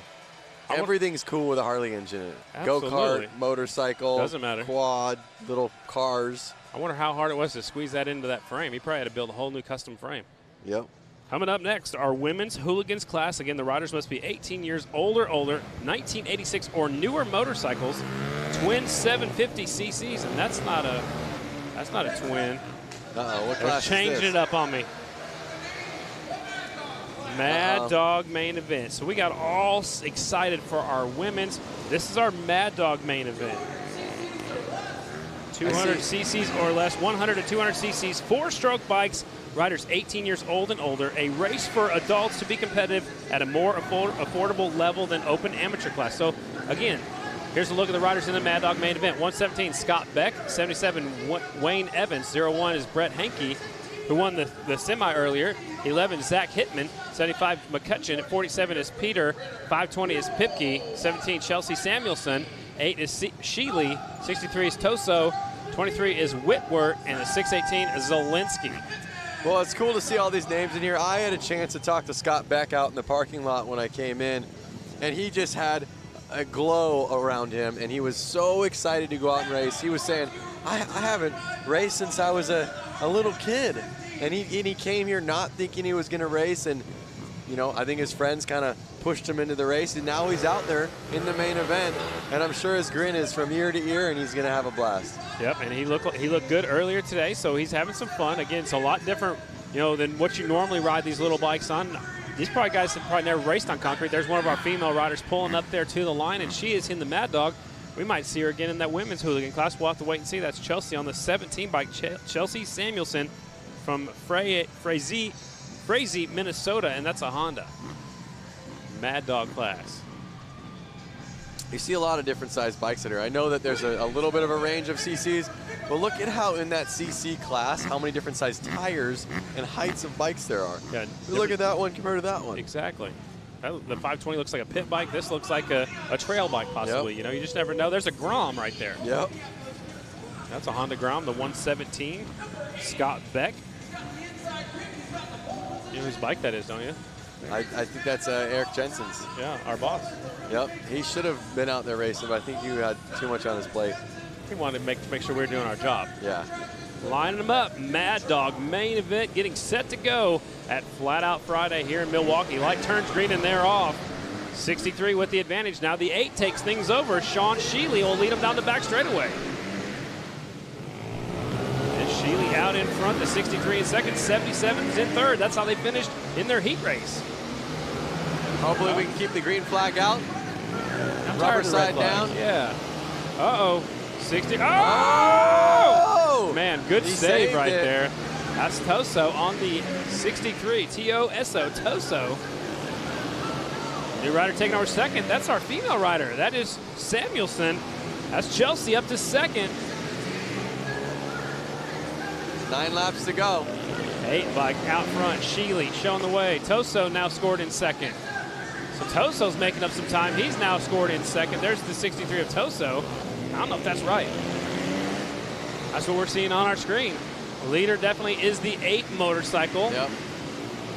I believe Toso's a lap down, but no, you know what? Toso could have got up real quick and you know, he didn't fall. Well, Toso's now being scored in second, right behind the leader.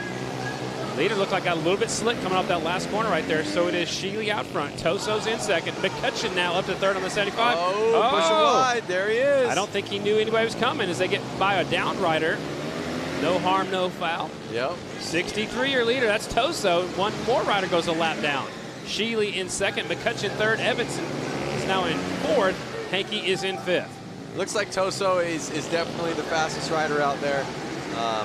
But we'll see. Uh-oh, lap traffic. What's going to happen They here? split the lap riders. Now still the 63 out front. Sheely was our fast qualifier. He was on the pole, but Toso was second fast. So it's between these two riders, definitely. Yep, 2 laps to go. More lap traffic going around that Kawasaki. Here comes the 8 bike up the inside, using them as a pick. Not able to make the pass. There's more lap traffic just ahead, though. 63 and the 8. Another rider going facing the wrong way over there. It's a 75 bike trying to get him out of the way. Battle for the lead, 2 laps to go. Is Toso going to be able to hold on to it? I don't know. Last time you said you need to keep it on 2 wheels, they fell off, so we'll see. The 8 bike had to go over the inside corner markers. Flag. White flag is out. Last lap, Toso's going by 2 more lap riders. Nice pass right there. Toso's going to take the win. 8 will be second of Sheely. Everybody else coming across the line. That was our Mad Dog main event. Toso, your winner. Sheely, second. Wayne Evans is third. Fourth is Hanky. Fifth is Nathan Peter. Scott Beck is sixth. Hitman is seventh. Whitwer is eighth. And McCutcheon will settle for ninth. So tough break for some of our riders who went down earlier.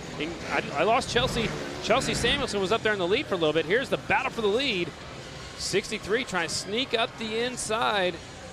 Watch out, watch out. It looks like you're about the high side right here. Somehow got unhooked from the rider in front of him and actually did not go down. It's a great save right there. Kept it up and caught back up very quickly. Take another look at the replay. This is actually the 63. He's definitely out in front, going around the outside. Here comes the 8, sneak up the inside. This is where they split the lap rider. The 8 looking up the inside. Toso just had a little bit more and shut the door on the 8 bike. I mean, they were at the end of the race, they were splitting a lap rider almost every single lap. And I thought that he'd be able to pull it, but couldn't make anything stick. Before we hear from more, let's go down to Diana.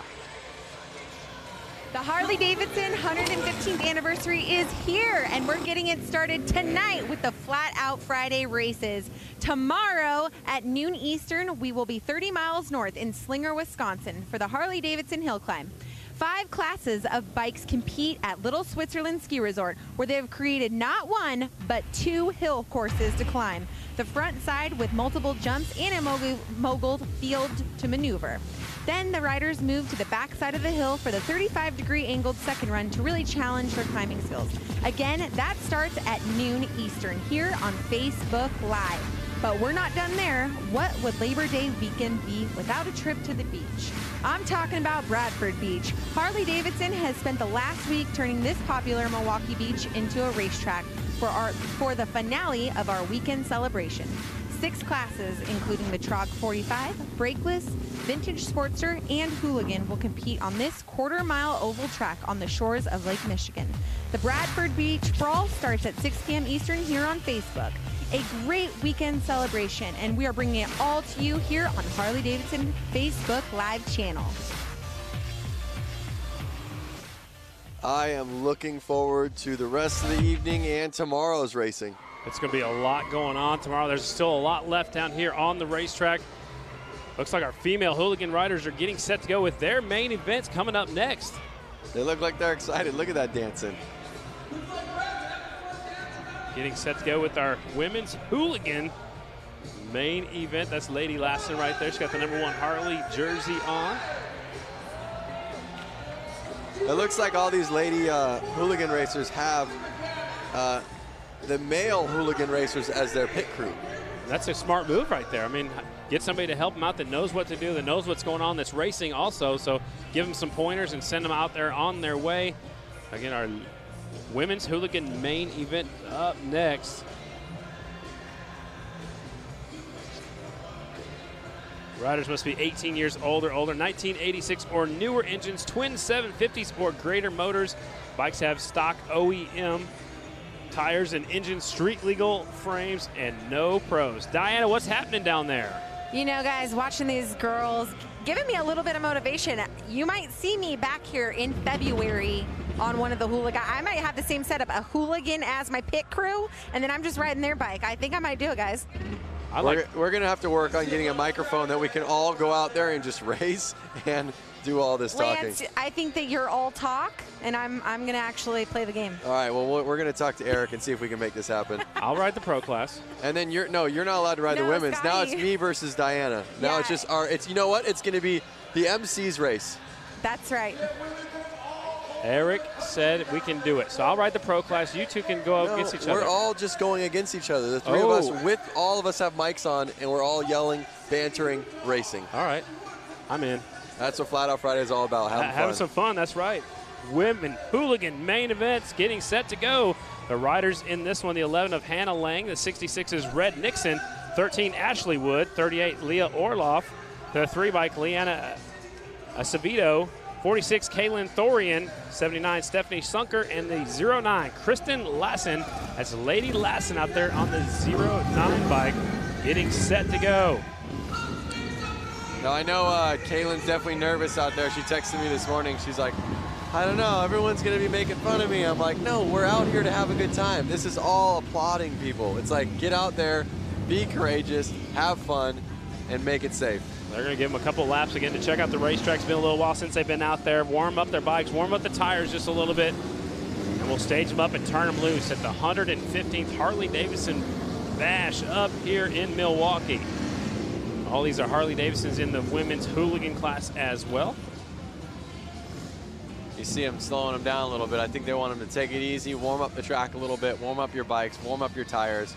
We don't need anybody going down on these warm-up laps. We'll see how important the start is in this class. It's been very important in the other classes as well.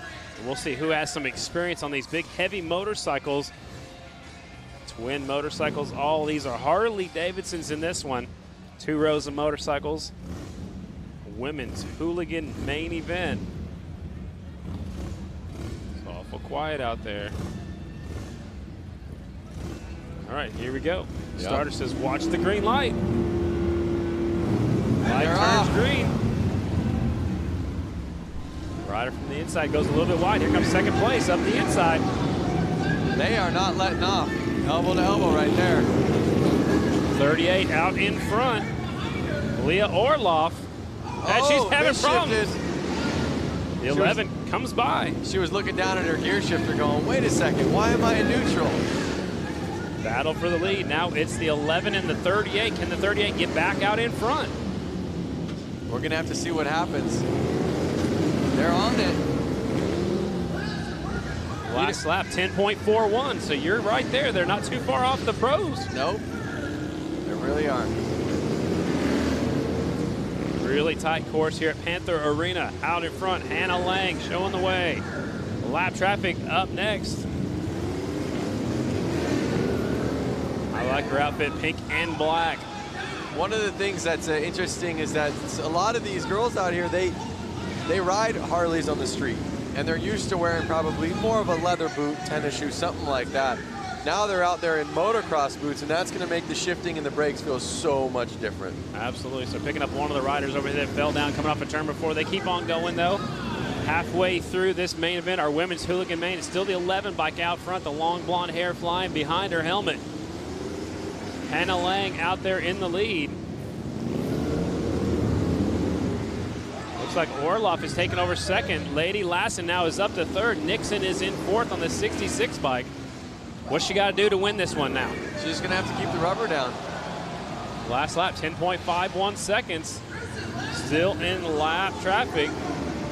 Lady Lassen looks like moved into second. Kristen Lassen now in second. She's got company right behind hers. Orloff, there's the 11 into some lap traffic. That's one of the Gordado bikes, the 46 machine. That one's Kaylin Thorian riding on that bike. Okay. 11 bike still out in front. Hannah Lang, Lassen in second, Orloff in third. White flag is out from Kevin Clark, our flag man. There come the checkers. Last corner, 11 will take the double checkered flag. There it is. Hannah Lang winning. Best lap I see from her is early on. It was a 10.22. Kristen Lassen will finish second. Orloff is third. She stops over. Oh. Trying to shut that bike down. Let's go down to Diana with our winner of our women's hooligan class. All right, we are here with the #1 winner. Hold her helmet, kind sir. Hannah Lang, congratulations, taking the win here for the women's hooligan class. Capitalized off of Orloff's mistake and took away with the lead. Thank you. I can't ask for a better bike. West Bend Harley has been training with me and getting me going on this, and it's awesome. Yeah, not only that, tell us a little bit about your story, because you actually had a big social media thing happening where you rode your bike across the state. I didn't know. Oh, Well, then someone just fed me misinformation. But you had a great race. Congratulations. What do you have to say for other women riders out there who are interested in the hooligan class? If we can do it, you can too. Just be open to everything and just go with it and have fun. All right, well, congratulations, West Bend Harley-Davidson helping her out. Congratulations once again, Hannah Lang. Guys, up to you. Thanks a lot, Diana. Doing a great job down there. Talking to the winner, Hannah Lang. Let's take a look at the replay of what happened to our early leader, the 38 of Leah Orloff. She's from Wisconsin on her Harley-Davidson. Here she is, our leader. Walk us through it, Lance. So it looks like, I want to say she misshifted somewhere. You know what? I think she touched it when she was putting her foot down. Yeah, or picking her foot up. She misshifted and was in neutral, so when she came to go out of the corner, there was no power. I mean, that is racing. Tonight's broadcast is presented by Sin 3. Presented by Sin 3, real, pure, genuine, synthetic.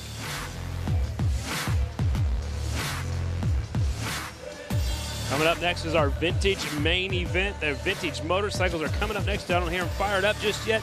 So let's go over the rules. Vintage rules, riders must be 18 years old or older. Bikes must have brakes. Engines are 1981 or earlier. So they got to be old motorcycles, not necessarily the riders, but the motorcycles must be from 1981 or older. Riders in this one, a bunch of them, ladies and gentlemen. The 88, Kyle Nagelkirk from Milwaukee. The 110 is CJ Weiniger. 89X is Robert Boleski. 17, August Zertsky. The 50 is Pete Skipworth. The 20 is John Erdman. The 13, Craig Schmidt. 99, Adam Munzinger. And the 08, Travis Kestel. Most of them are from Wisconsin. There's one rider from all the way from Schenectady, New York. There's one from Minnesota and one from Illinois. Everybody else is from right here in Wisconsin. Several Yamahas, 2 Hondas, and 1 Triumph out there in this one. Open vintage motorcycles. Lance, what do you think about riding a vintage bike on this tight course? I think it's fun. I think the thing is that there's so many different style bikes in the vintage class. Just like you were saying, there could be a Triumph, there could be a Honda, there could be a Harley. It's one of those things where there's such a cross of bikes that I'm not sure which one's going to be the best one out there. The white turns green and air off, some of them better than others. Leader got a little bit sideways. New leader off of turn number 2.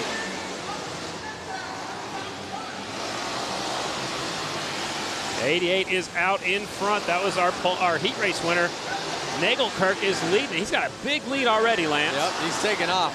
He's putting the power to the ground. He's staying smooth. It's all about staying smooth.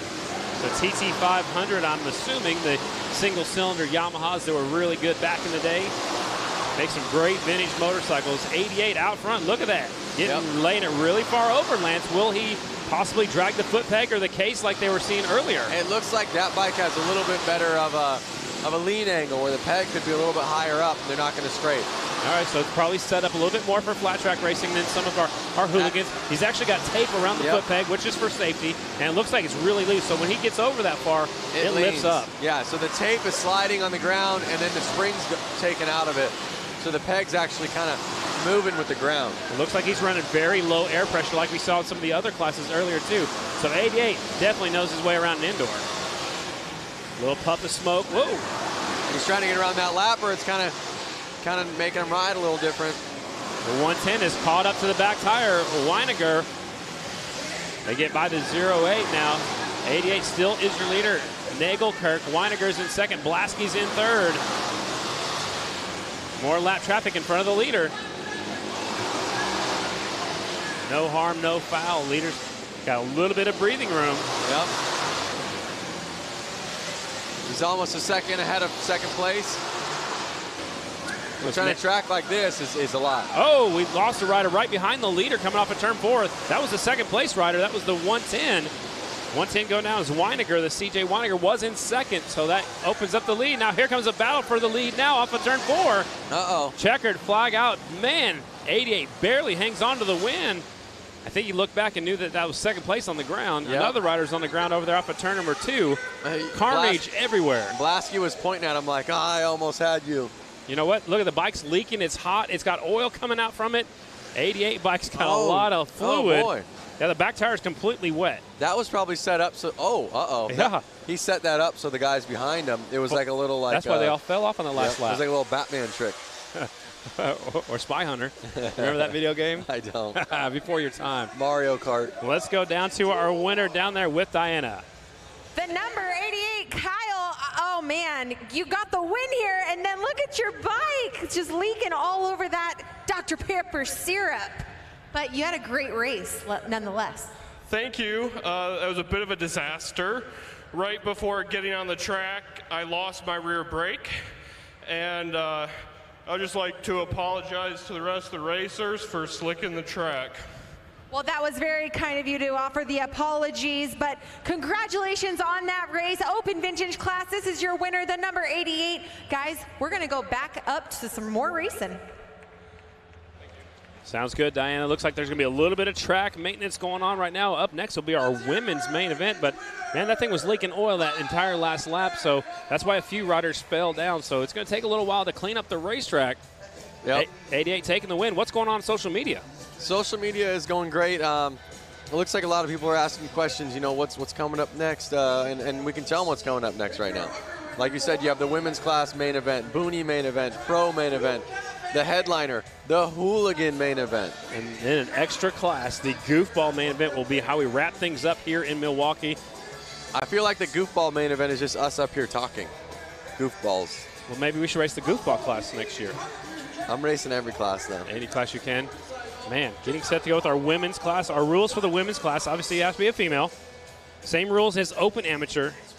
There's a space for women to get more race time. It's electively chosen class also at the school. So the school here in Wisconsin, you can elect to be in this class.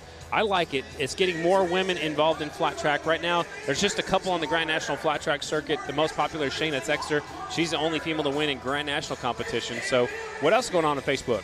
Chad Mata is saying Hawaii is here with a shaka. Oh, yeah. Boy, I wouldn't mind being in Hawaii right now, though. But, yeah, as you see, still cleaning up the track. He's just got to blot it, like you said. Let's go back to down, see what Diana's got doing on the track. Yeah, you know, as we're watching this crew work so hard, we're so thankful for him cleaning up the oil mess. We got Tony Perry's right here, and you guys are wondering, who is this man? He is one of our Harley-Davidson Freedom interns, and you're probably wondering, what is a Freedom intern? Well, it's a wonderful program. I'm going to let him tell you a little bit about it. Okay, so the Find a Freedom internship was run worldwide. They picked 8 of us out of 7,500 applicants from over 30 countries. And they gave us all brand new 2018 Harley-Davidsons and just told us to go and find our freedom. And so we traveled, well, 6 of them traveled across the US. I traveled across Europe, and another girl, Charlie, who's over there, she traveled across Europe. She's with Megan, who both of them just learned how to ride this summer. I've been riding Sportsters for years because I love Sportsters, so flat track is where I belong. We're going to see you out here next year then, racing the flat track. Absolutely, I'll have to build something and bring it over.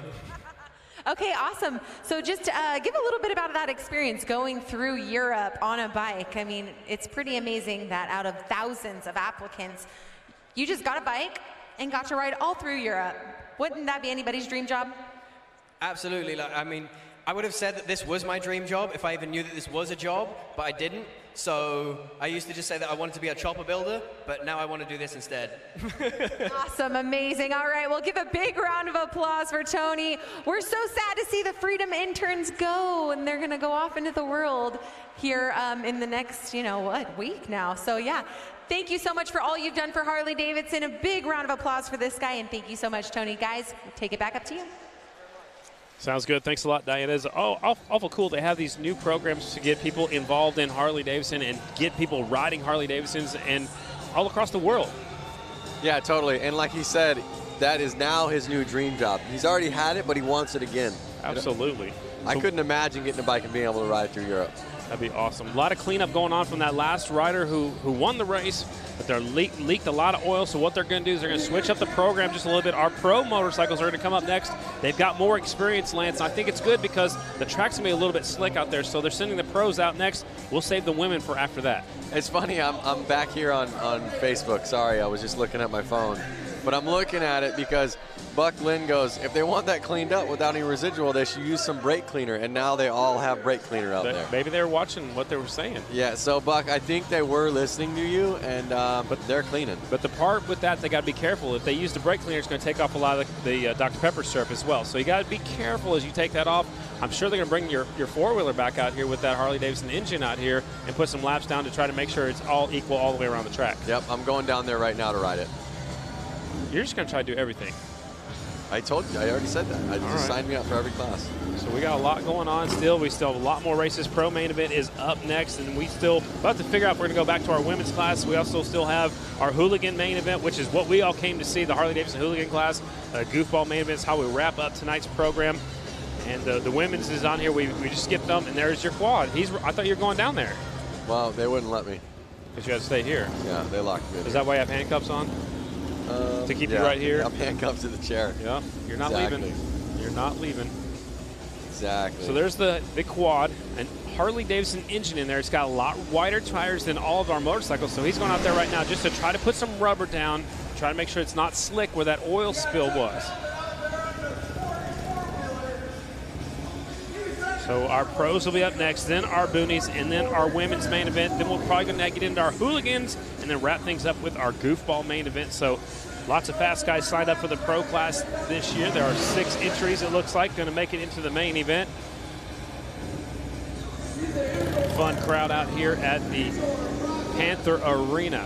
University of Wisconsin-Milwaukee is where we're at, downtown. When we were here in February for Flat Out Friday, we were at the arena next door. Brought us back over here. They're building a brand new arena just on the other side of the Bradley Center. Man, there's 3 different choices here. Yep, that's for sure. One of the things, I was back again on Facebook checking out comments, and again, I want to see what you guys want to know. Do you have any questions? Where are you guys watching this from? You know, do you have a favorite bike out there that you're digging? Let us know. You have a favorite rider? Favorite rider.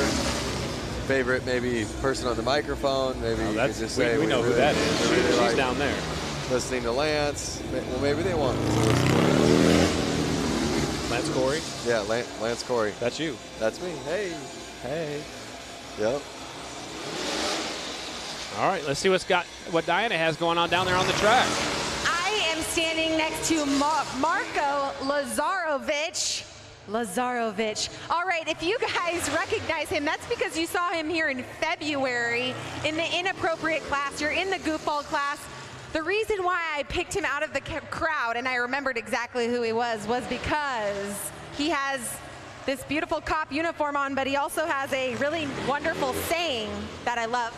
Say your saying. I said he fought the law, but the law won. The law won. That's how we do it for the goofball class. So we're going to see you here again for Mama Tried. Am I right? Hopefully if work lets me off. Yeah, if his department, whatever that department is, lets him off. We got the donut police. He's making sure he hits the donut shop daily. So, guys, give a big round of applause for this guy. We're going to see him in the goofball class here shortly, and I hope to give you another winning interview. Guys, back to you. Thanks a lot, Diana. Having fun down there with one of our riders. He's got that banana in his holster. What do you find out on social media? I'm just finding a bunch of stuff out there. David Critchon from Wyoming. Evan wants to know how the mono wheel did.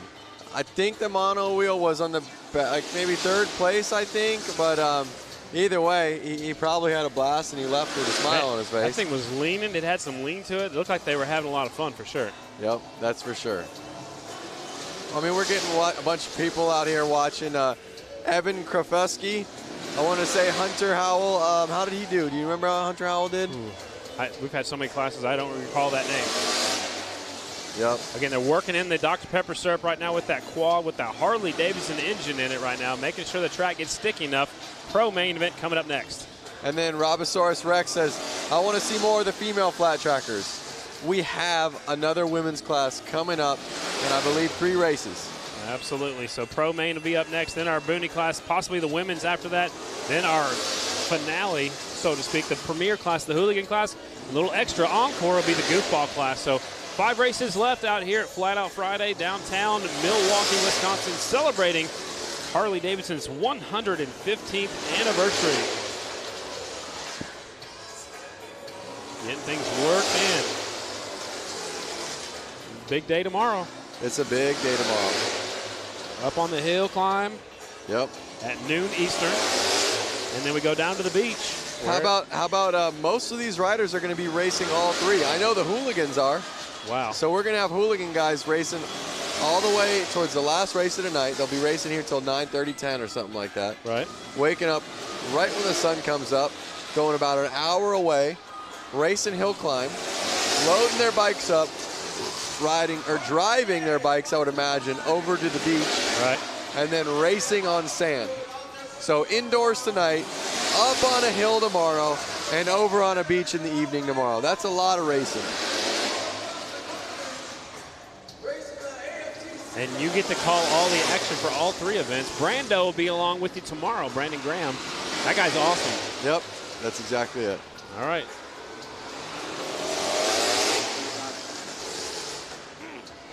So it looks like one of the pro riders is out there checking it out, making sure it's okay. That's the 57 of Parker Lang. He's from Campbellsport, Wisconsin. He's racing the Grand National Short Track tomorrow night in Springfield, Illinois. That'll be where I'll be headed down there tomorrow. And Lance, look how low his rear tire is. Watch the 57 up. They can show it for us. That rear tire is really low. We can't see it right now because it's not under pressure, but when he was on the gas coming off the corners, it looked like it was squat. Yeah, it's really slick right there. Yeah. I'm surprised that they're not out there spraying a little bit more soap. I know it takes a while. Syrup. Syrup. Yeah. But it takes a while to set up, and then also when it's freshly on there, it is really slick. Really? Look at that. Some of our bicycle riders out there. What's up, guys? I think that's the winner of the bicycle class over there on the right side. Mama Tried on her shirt, Fuel Clothing on the front. Yep. Love it. Showing off the sponsors. Yep. Taking family photos. Yeah. Little punching going on. That's what brothers and sisters do, right? Or brothers? Yeah. I couldn't tell who's up there. Track is just about ready. Pro main event is next. It will be 6 laps. That's Parker Lang on the 57. So now, Lance, it's going to be even more important to stay on the bottom, stay out of that. You can see the streak of oil. Stay out of that streak. See, it's up high right there. He gets on it right there. He gets on it right there on the back straightaway. Now they send out the 222 of Jeremy Orr. So they got to make sure the track is okay before we turn him loose. That's just so crazy. Well, the least bit of fluid, he hits it right there. See, you see a little twitch in the motorcycle. Well, hey, you know what? It's an even playing field for the riders out there. So, as long as everybody's got an idea, it can be slippery. It's a level playing field. Well, it looks like the same spot coming off of 2 and about halfway down the back straightaway. They're talking to right now. That's Jeremy Prack. He's in charge of Flat Out Friday. Mama Tried. And you can see 57 Parker Lang tell him exactly where it's still slick out. The riders in the pro main event, there are 2 riders from Wisconsin, 2 from Illinois, 1 from Minnesota, and 1 from Pennsylvania. Now you can see Jeremy going to check out where the slick spot is.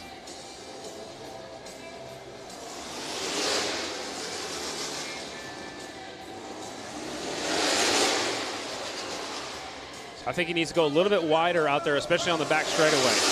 Yep. It's easy to see from up here. I'm sure, Lance, it's a lot easier to see from up here in our camera view down there trackside. It's probably not quite as easy to see that line of wetness. Yep.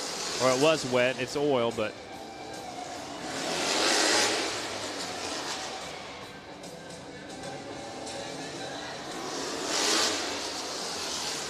They're actually spraying. Look at that. That's Benny Carlson.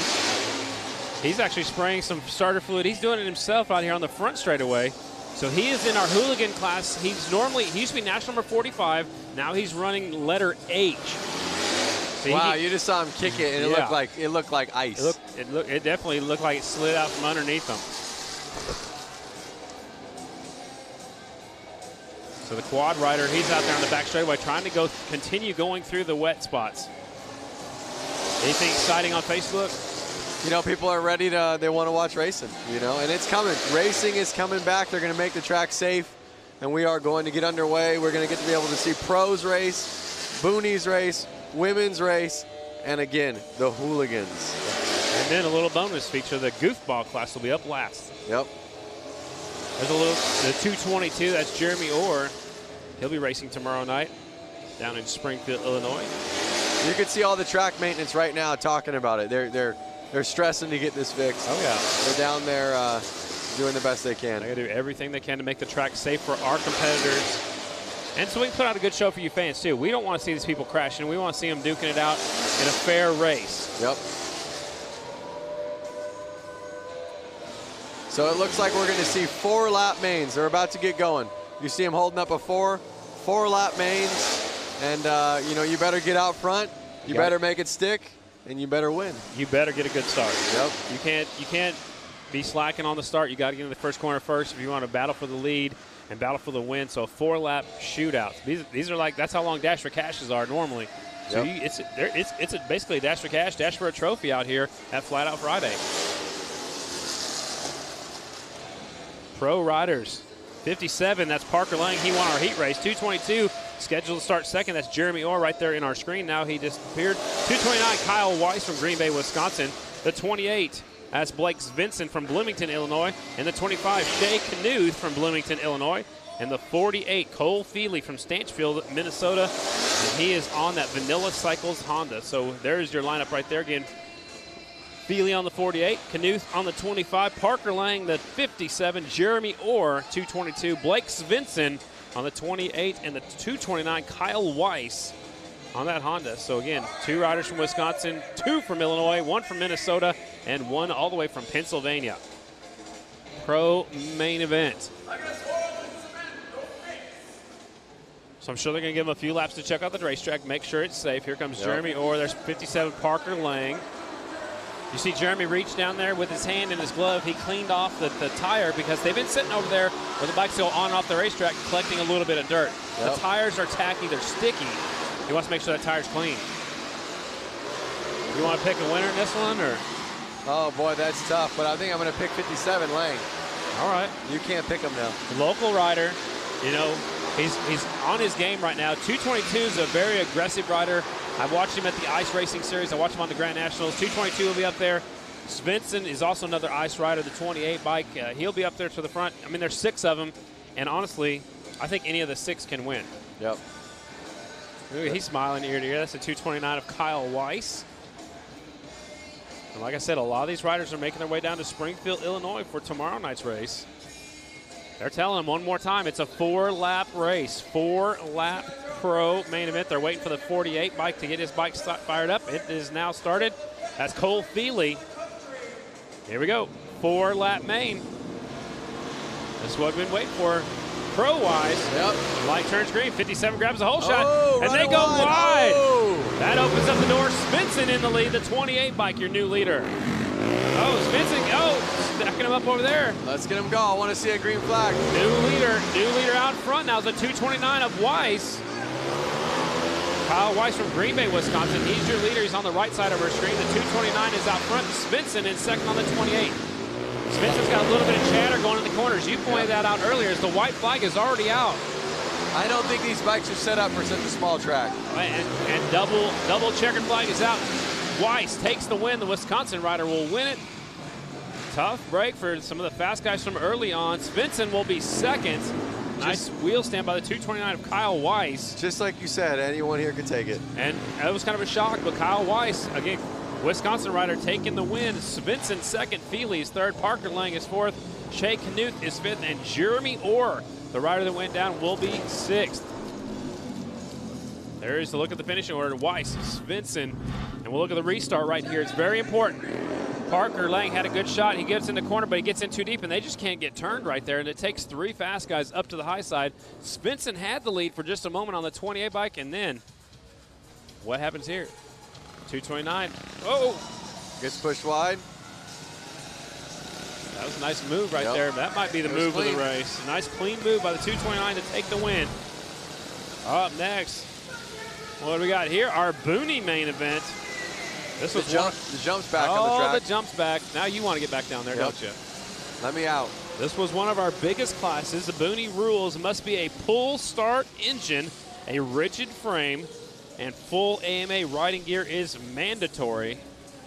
Your starting lineup looks like this. 01 is Brent Hankey, 35 David Kilkenny, 30 is Jason Warnke, 101 JJ Flaherty, 99 Adam Munzinger, 75 is Jacob McCutcheon, 13 Ben McGinley, 24 is Alex Polson, 142 is Holbus, who's been having a good night so far, just hadn't had the results. 7 is Linsowski, 76 is Oliver Peck, and the 777 is Mascari. Here we go. This is going to be an exciting one right here. Look at them warming up their tires, getting ready to go. We're going to see any wheelies off the bat like we did in the semis or the we had like 4 of them, didn't we? And we saw wheelies in almost every one of them. Yep. Centrifugal clutches, so there is no hand clutch. They got to, just grab a handful of throttle and hope that thing gets going. You can see some of them might start running. The rider in the back's trying to get the crowd fired up. I love it. Booney, main event. Staged up and ready to go. And they're off. 0-1 from the inside, grabs the whole shot. 45's on the outside. Well, that's Flaherty, but he's normally 45. Yep. He's got a different number on this Booney bike. 101, your leader. They all passed the jump on that one. I would too on the first lap because they're all bunched up together. Look at that, leader sliding into the turn number 3. Oh, he's hitting it. See, now it's getting to the point where they're wanting to stay on the inside line. Yeah, the shortest way around. Yep, but they're having to hit the jump. So it's actually, now that all the fast guys are out there, they're having to hit it. Third place went over the jump. Yep. Battle for the lead, 4-lap main event. Flaherty, here comes a 0-1 up the inside. Checkered flag is out. JJ Flaherty takes the win. There it was. Kilkenny second. Hankey is third. McCutcheon is fourth. What a race right there. Kilkenny's got that bright green on there. Kilkenny's going back to his motorcycle. Look at that stand-up wheelie from your winner. JJ Flaherty taking the win. Kilkenny second. Hankey's third. McCutcheon fourth. Warnke is in fifth. Let's look at the last lap. Last lap, last corner. JJ swings wide. Here comes the 0-1, sticking a wheel up the inside. Not able to make the pass. And Kilkenny gets that second spot away right there and come to the line. Love it, man. They need to just put a whole row of those wooden jumps, like a forced whoop section. Yeah. They have to go bop, bop, bop, bop. That'd be interesting for sure. Up next, what we got here, our women's main event. We had 4 entries in this one. We got a KTM of 4, a Honda, and a KTM, so 2 KTMs, and your riders are the 11 of Hannah Lang. We saw her win the women's hooligan class earlier. 08X Kristen Lassen, Lady Lassen on the 08X, 08 Zaria Martins. So she borrowed a bike from Zaria, and the 17L Leah Orloff, and she is on a Vor. You heard of a Vor? They had those quite a while back. I have never heard of them. I actually was thinking it was misspelled something on them. Chris Carr actually rode a Vor back in Grand National competition. Okay, so it's that flat track looking bike right there. Yeah, there you go. So we got 4 for 4, 4 laps, 4 girls, and they're about to start. And they're off. 08 grabs the whole shot. Zaria Martins will lead them off of turn number 2. There they go. And the green flag is out. Looks like she's got bark busters on there. I think that's a good move. You know, like you want to go trail riding? Yeah. That's a little, intimidates your fellow riders out there maybe. Halfway flags are already out. It's Zaria out in front. She always has a big following when we're up here. She's from Fond du Lac, Wisconsin, just up the road. Yep. Zaria out in front. On the gas, white flag is out. 1 lap to go. Last corner, here's your winner.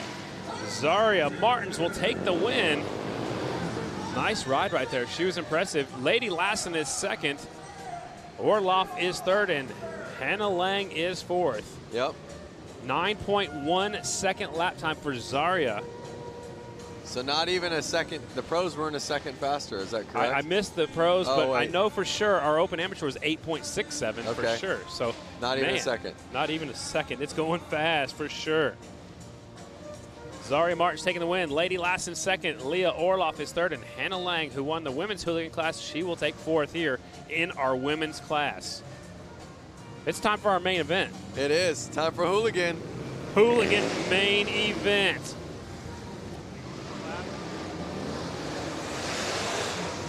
All Harley-Davidson's ladies and gentlemen. It is a 4-lap shootout.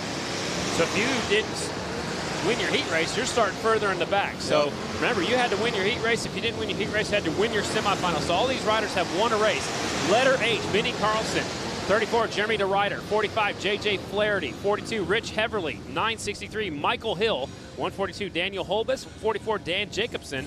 35, David Kilkenny. 182 is Hunter Klee. 97, Louis Lauder. And the 11X, Jason Schreffler. Again, these riders had to win a race to get here.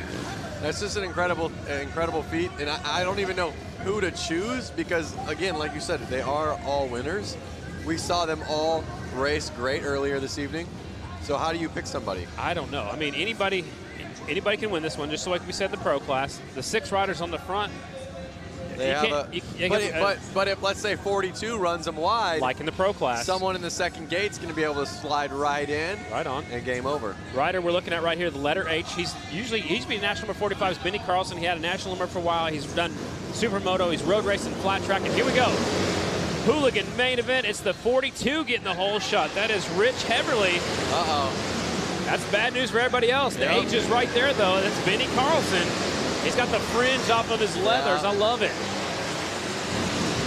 4 laps to get it done. It's a short main event. Hooligans.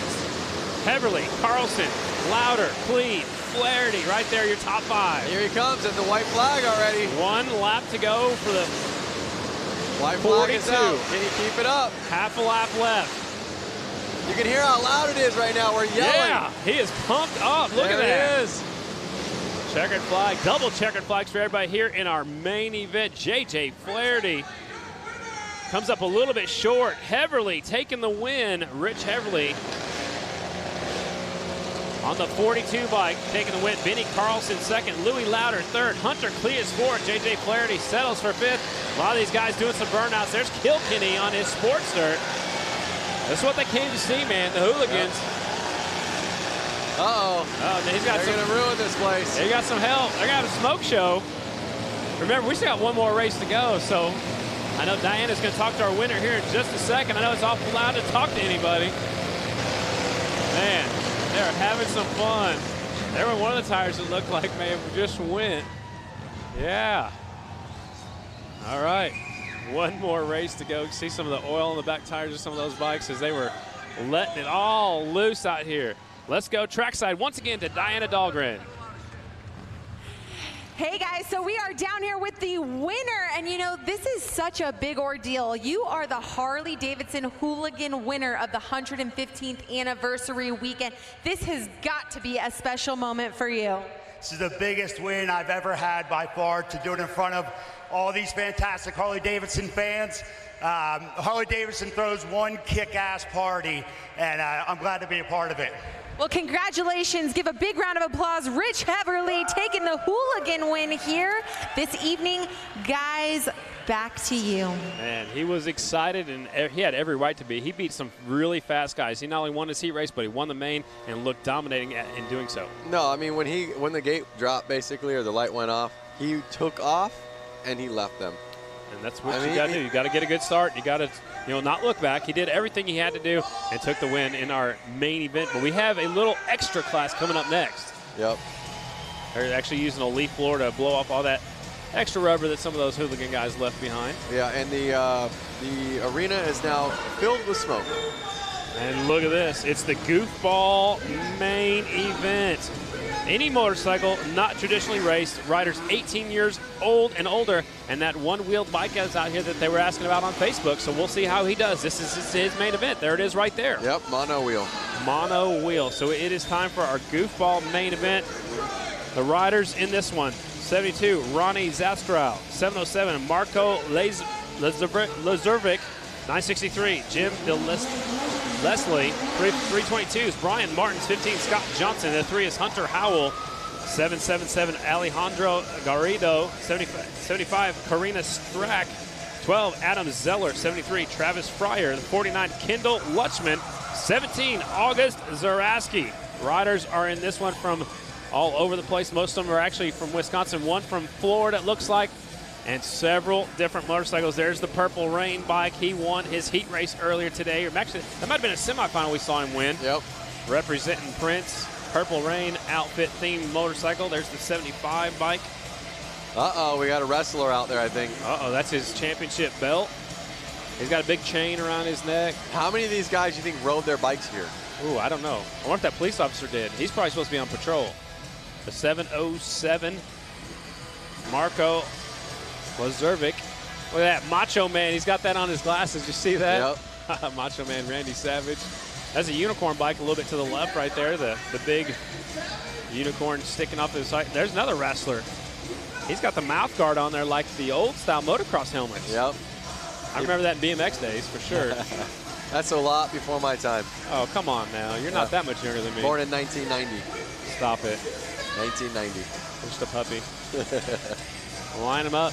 I love the smell of burnt rubber. Yeah, it's smelling real good right here. 4-lap main event. This is the final race of the night, the goofball main event. The red lights are on. It's time for our crazy main event. Light turns green and they're off. Prince grabs the whole shot. He'll take him down the back straightaway. I think Prince is going to take it away on this one. Well, I don't know. That abdominal snowman was looking pretty good himself. A little wheel chatter. Here comes the police officer. The lights are on. He's up to second. Uh-oh. Notice how they're racing in the dark, kind of. I mean, it's got to be hard to see down there. Well, it's kind of red. Police officer's got his lights on. The leader's already down the back straightaway. Look, there's a kind of a dune buggy looking thing they just went by there. Look right there. Yep. That's a trike. It's a trike. There goes your leader pulling the front wheel down the back straightaway. Last lap. Here he comes, final corner. Prince will take the win. Yeah. Love it. Police officer comes up a little bit short here in the main event. Zastrow taking the win. Man, what a cool race it was. He's going to stop over there. That is Zastrow on the number 72 Prince-themed motorcycle. Zastrow, your winner. Lazervic second. Zaraski's third. Martins, Fryer, Desile, Zeller, Johnson, and Garrido, and Strack rounding out your top 10. That was the last race of the night. I believe Diana is going to catch up with our winner down there in just a second. What a cool night of racing here at Panther Arena. Let's go trackside once again. Diana Dahlgren, take it away. Oh, there we go. Okay. You guys, Prince, the Purple Rain, he has just won the goofball class. We saw you earlier today, and you were looking real prepared with the, the Prince setup. How does it feel to take the win here at the 115th anniversary? Very nice. Well, your friends over there are burning rubber. I better let you get over there and. Hold on, he's got my trench coat. Oh, he actually, the buddy stole the trench coat to Prince's. Well, congratulations, Prince. We're gonna let you ride off into Purple Rain here now. So congratulations, him and his white bird. Guys, we have a lot going on tomorrow. Scotty, Lance, tell the fans all about it. Man, what a great night of racing here at Panther Arena. But tomorrow, the hill climb at noon Eastern. Tons of great action, great passes tonight, great racing. And we also, tomorrow afternoon, we'll be on the beach, man. Lance, I had a great time. Had a great time with you as well. Thank you for being here. That's it for us. For Diana Dahlgren, Lance Corey, I'm Scotty Dubler saying good night from Milwaukee, Wisconsin. Thanks for watching. We'll see you guys tomorrow on the hill and then tomorrow afternoon on the beach.